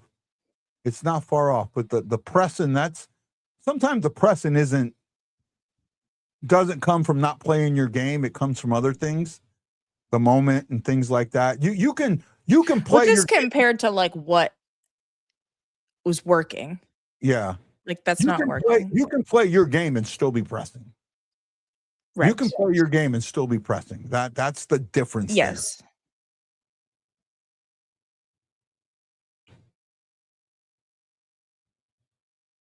Because right now at the 11-minute mark, that's all all the mistakes that I'm seeing are from pressing. But it doesn't, and you know what? They might get to a moment where that pressing works or something happens where they get that mistake and then they'll get loose. But right now, unless they figure out a way to make that happen or get loose, this is going to end a 3-1 or a 4-1 game. Because I think in 6 minutes, you're going to have to pull the goalie. You're going to have to. Because you have nothing to lose. You have everything to lose and nothing to lose all at the same time. I love duality. I love when someone's greatest strength is also their greatest weakness.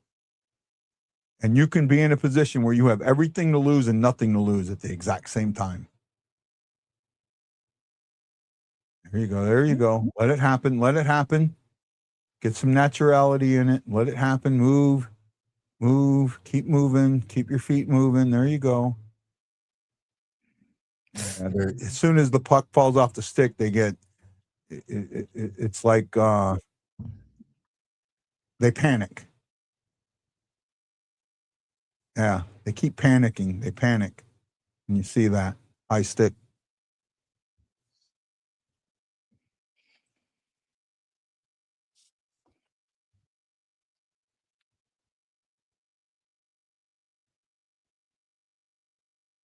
Oh boy.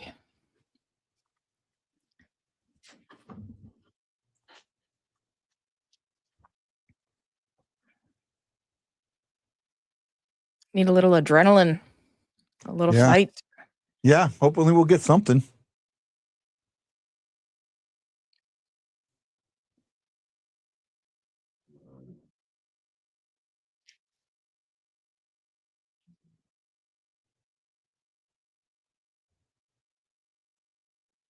I think the difference of this season, the Sailor came out twice. It's been catching up all season, and it reflects on your attitude too.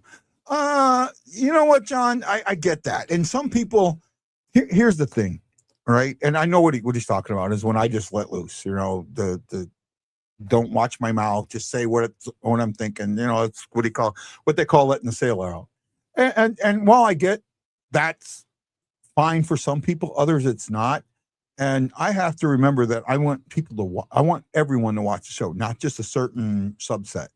So it does reflect on how I say things and do things. And I have tried to be more diplomatic and see things from both sides, right? And try not to get in the middle, not try and say, one person's right or another person's right. I really tried to do that, to find a more common ground. There's very rarely things that are right, yes and no, right? Like President Bartlett said in The West Wing, there are some days when there's an absolute right and an absolute wrong, and those days usually end in body counts, right? And I try and understand that there are no absolute right, there's no absolute wrong. That we all have our opinions. This is an opinion-generated show. I used to think it wasn't, but I've learned that it is, and that nothing that I say is really fact. Period. We might like to say it's fact, but it's not. It's an opinion. And I try and remember that in how I handle my show. And Kelsey's going, what did I just walk into? No, just listening. All right. Does that make sense, Kels? Yeah. All right. You don't want to alienate anybody, and you don't want to. Right. It's we all need to learn. Like, I used to say you're wrong, and I don't say that anymore. I say I disagree with you because they're not wrong. It's their opinion, and your opinion is never wrong. How you feel about something is never wrong. Nobody knows what they don't know. Yeah, absolutely. Right. I put something in the teaser today, and I'm surprised no one commented on it, but it just goes to show that hardly anybody ever reads the teasers. I sent them to you. Do you remember? Yeah. I thought someone would comment on one of them, but I'll leave it at that. Which, the last one? Yeah.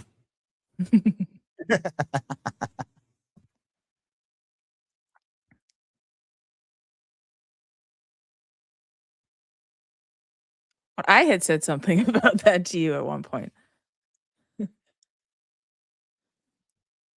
Not tonight, but. Yeah. No, it's just you do what you can and you have fun and you deal with it, and right. When we did the podcast, you mentioned DBT. Mm-hmm.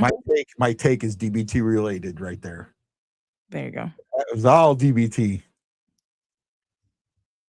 There you go.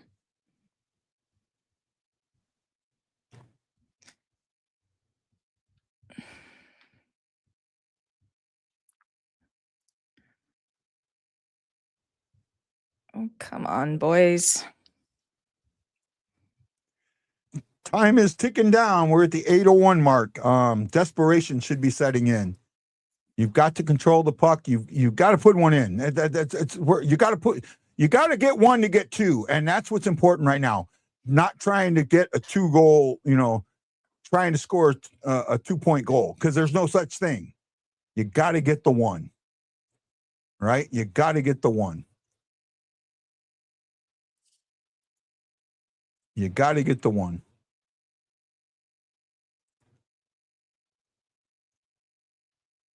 Oh, that could have been bad there, Pareko. Good take-in. Oh, Kairu, that was, I mean, I saw what he's trying to do. It just didn't work out. Good job. Good job, Ben. Sorry, I make a lot of sound effects sometimes. No, you're fine. I love sound effects. Sound effects are great.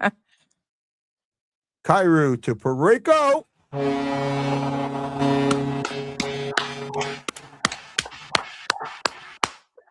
There's a Pareko.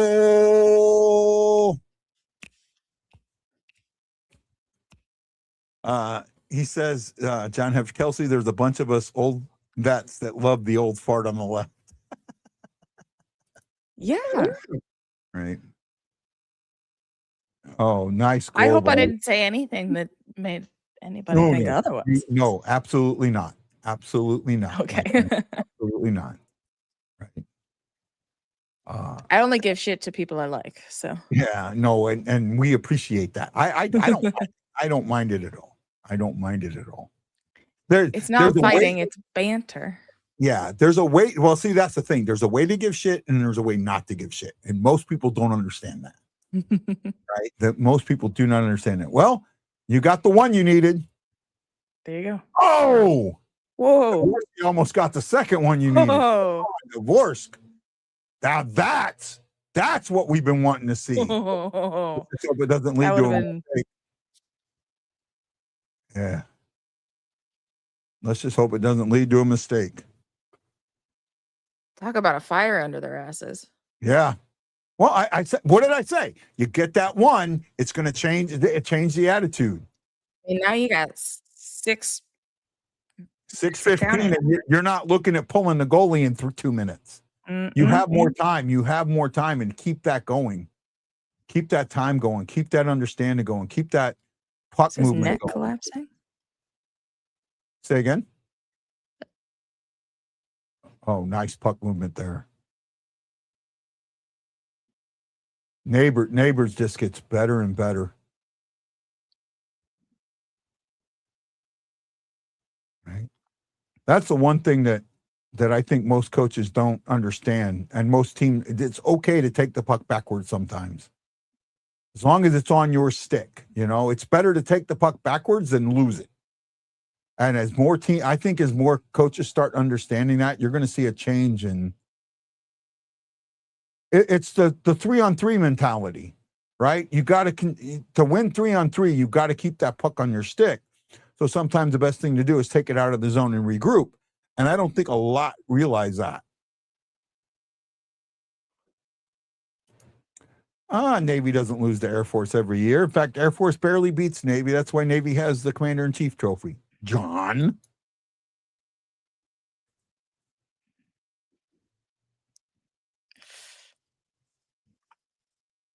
Ooh. 4:51 to go. And the intensity is there. And some people will go, well, where was the intensity all games? You know, it's hard to play with that intensity for 60 minutes. I don't care what you think. Right? You know, sometimes the other team can take that intensity away from you. Momentum. Justin talks about momentum all the time, how important it is in hockey. And you know, momentum, it's not just the refs that can take it away. The other team can take it away. All right, the other team can absolutely take momentum away. You can take it away from yourself and you shoot yourself in the foot. You take it away from yourself by making a mistake. Absolutely.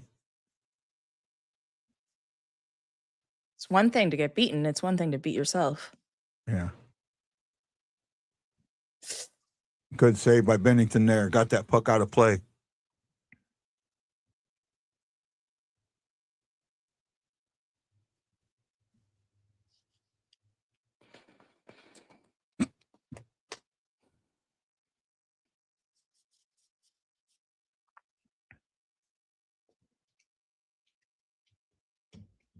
Commercial time. Well, I mean, we're down to it. I mean, at this point, you absolutely need to get this game to OT. Got to get it to OT. Get it to OT. Get it to OT. Kelsey, I've had so much fun today. Thank you. Thank you. Thanks for having me. Absolutely. Right? Absolutely.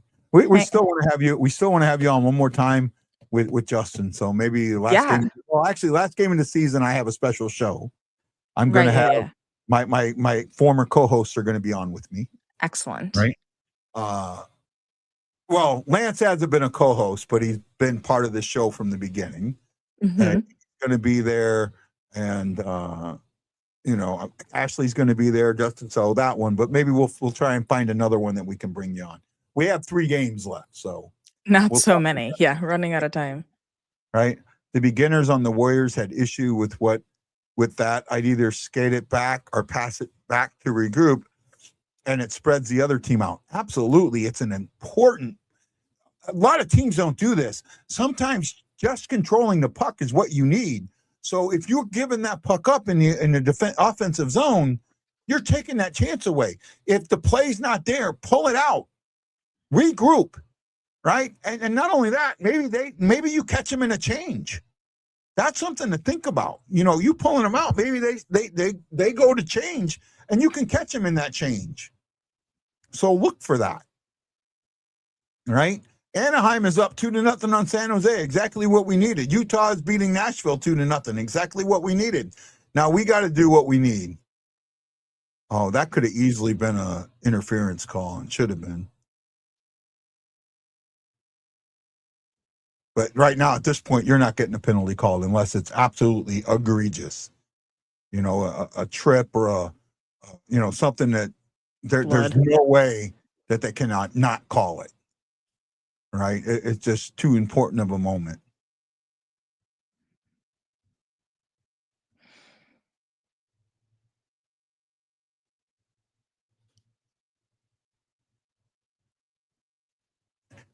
Every time Bennington goes back there to play that puck, I'm never nervous. Every time Hofer goes back and plays that puck, I'm nervous. Yep. And again, that's going to come with time, though. Hofer's going to get better. I know he is. But I still want him to have that presence to help him get there. No change now. 254, we are getting to that point. I say you pull him at the 130 mark. I say you pull him at the 130 mark. But you have to be controlling the puck. This isn't, it's 130, we pull him. No, you have to be controlling between now and then. You've got to wait till a moment where you're on that cycle and controlling the puck. That's what you got to be looking for. Now, you've been controlling most of this period. You got to keep that happening, right? You got to take the pressing away. You got to keep loose. Keep loose, control the puck. Even if it's taking it backwards, keep loose, control the puck. Oh, nice move there, Thomas, off your stick. Keep controlling the puck. Keep controlling the puck. It's not time yet. Oh, there's a penalty coming.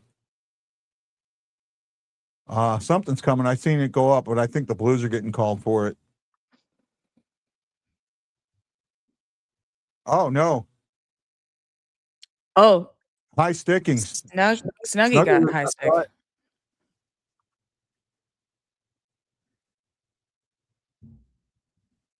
2-minute minor for high sticking. 2:34 left. Now you might pull that goalie a little earlier, make it 6-on-4.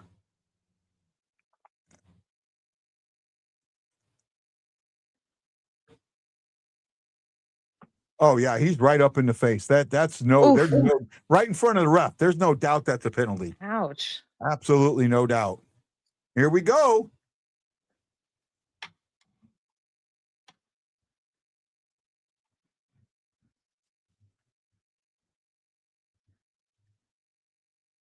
Yep.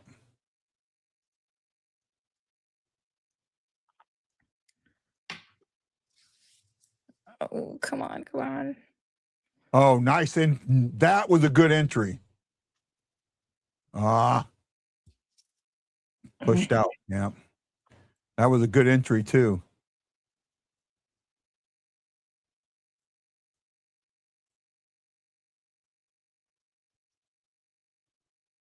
I say you wait just a little bit longer.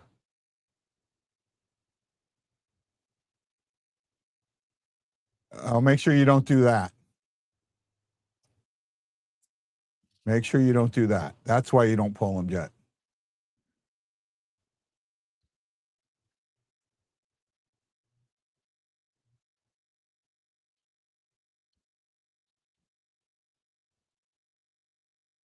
Now he goes to the bench, and that makes sense.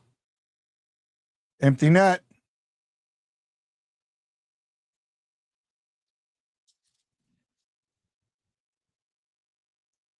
Oh, they got to get that puck.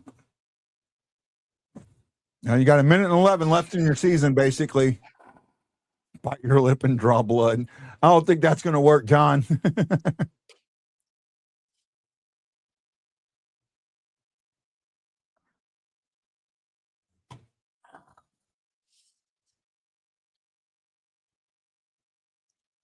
No icing there because it's shorthanded.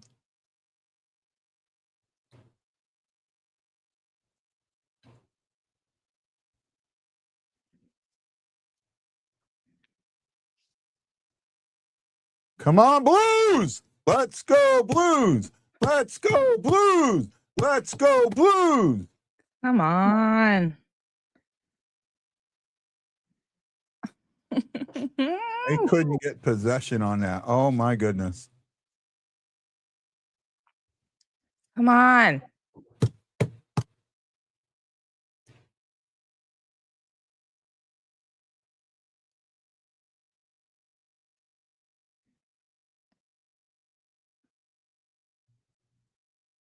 And with that, the 2025-26 season will come to a close. The Blues will not be making the playoffs. They will have a possible top 10 draft pick. Right down to the end. But you had to win this game. You absolutely had to win it. And, yeah, I have a feeling this is it.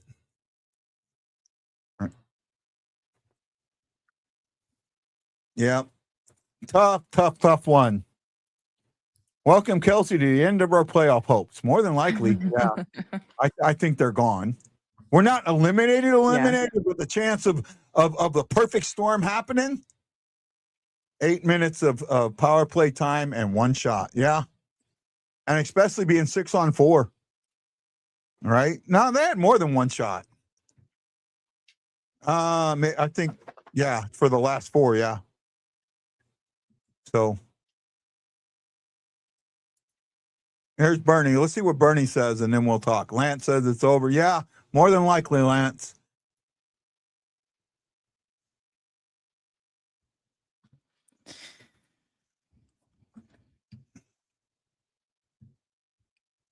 It's the funeral march song.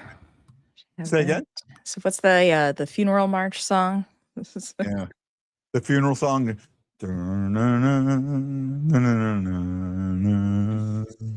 The funeral dirge. Yeah, it kind of feels that way. She jinxed it. I think she jinxed it. Just kidding. Oh, me? Yeah, no, you didn't jinx it. Possible. At least my heart can beat slow. You know, it's hockey. You know, teams are going to make the playoffs. Teams aren't going to make the playoffs. At least we're not the Buffalo Sabres that went 14 years without making the playoffs. 14 seasons. 14 seasons. This is their first time in 14 years. Right? I mean, kids have pimples older than that. It is what it is. And we'll take it. We'll see. We'll regroup and see what happens next year. That's what this is all about. It's fun to talk about. We have the draft coming up. We have the playoffs coming up, not for us, but other teams. There's always a lot to talk about. And that's what it is. Holloway with the goal, 1 goal, 1 assist, 4 attempts. We had 2 goals. Morrissey had a goal and 8 attempts. It came down to what it was. You got outshot 34-22 in a game you had to win. Face off. You lost that 28-15, 65% to 35%. We talked about that. Right? Lance says you were a great guest. She absolutely was. We loved having you on. I'm not scared. I just hope to live till next season. We all do, my friend. We all do. I'm not going to do a long post-game show, Kelsey. I really don't have a lot to talk about. Do you have anything you want to say before we go away? Thanks for welcoming me in. I am here to stay. It's really fun to have found like a new thing as an adult. Yeah. Don't always get to do that. And it's a fun way to watch the game, right? Because you get, it's not just, it's almost like watching it at a bar, bitching and complaining with everybody without being at the bar. Yeah. Yeah. Right? No, it's great. And be able to ask questions and shared misery, shared joy. That's the best part of sports. So yeah, no, I love that you were absolutely amazing. I appreciate you being on the show, and I do hope that you will come back on the show again very, very soon. I'm around. So I got to ask you, do you know how we end this show? I wanted to ask, I wanted to ask why you end the show the way you do. What's the story? It just became something fun to do. And the three boys are my friend Bob Morton's sons. I kind of call them my hockey nephews. I know the older boys have been following this show from the beginning. When I used to do a recorded show, they would, they go to bed during the game. They would watch the show the next morning before they go to school. Right. Okay. And then they find out what the game was and like, how did he get it right? Or while he was off or something like that. So they've been following me for a very long time. And Bob had sent me a couple of videos. I have ones where it's just the two older boys. In fact, it's this one. Oh, no, not that one. Hawaii Blues fan. We're bleeding blue with this is just the two older boys. I have that video. And, I've had other people send me their kids do it. The little girl that just says, "Let's go Blues," that is Ashley's daughter. And then the other girl that wearing a Canadian tuxedo, that is a friend that lives here in Hawaii, who's from St. Louis, and he's a comedian here in Hawaii. That's his grandmother. So that's kind of how this show got its start, or how the ending got its start. Okay. I can't promise that I remember all of the words. Right? I think you'll get it right. How do we end this show? Where are the girls? Where are the girls? What are you wearing? A Canadian tuxedo. And I'm a hockey player. Let's go Blues. Let's go Blues? Let's go Blues. So I want to know, hockey fans, Blues fans with the playoffs hope stashed. Are you ready for the question? Blue Note fan report peeps. Are you ready for the question? Kelsey, Justin's going to get mad at me. Are you ready for the question? Where are the boys at? Who's late for dinner? Who's late for dinner? Where are the boys at? Where are the boys? Hawaii Blues fan. We're bleeding blue with you. Let's go Blues. Let's go Blues. Let's go Blues. This is Guy, the Hawaii Blues fan, for my normal co-host, Justin Eagle Eye Scott, and saying a big, big thank you to today's guest co-host, Kelsey McNamara of the podcast. They said what, or they did what? Check it out on Spotify. The link was in the show. We love her. Thank you for being here. And remember, just remember that I'm bleeding blue with you.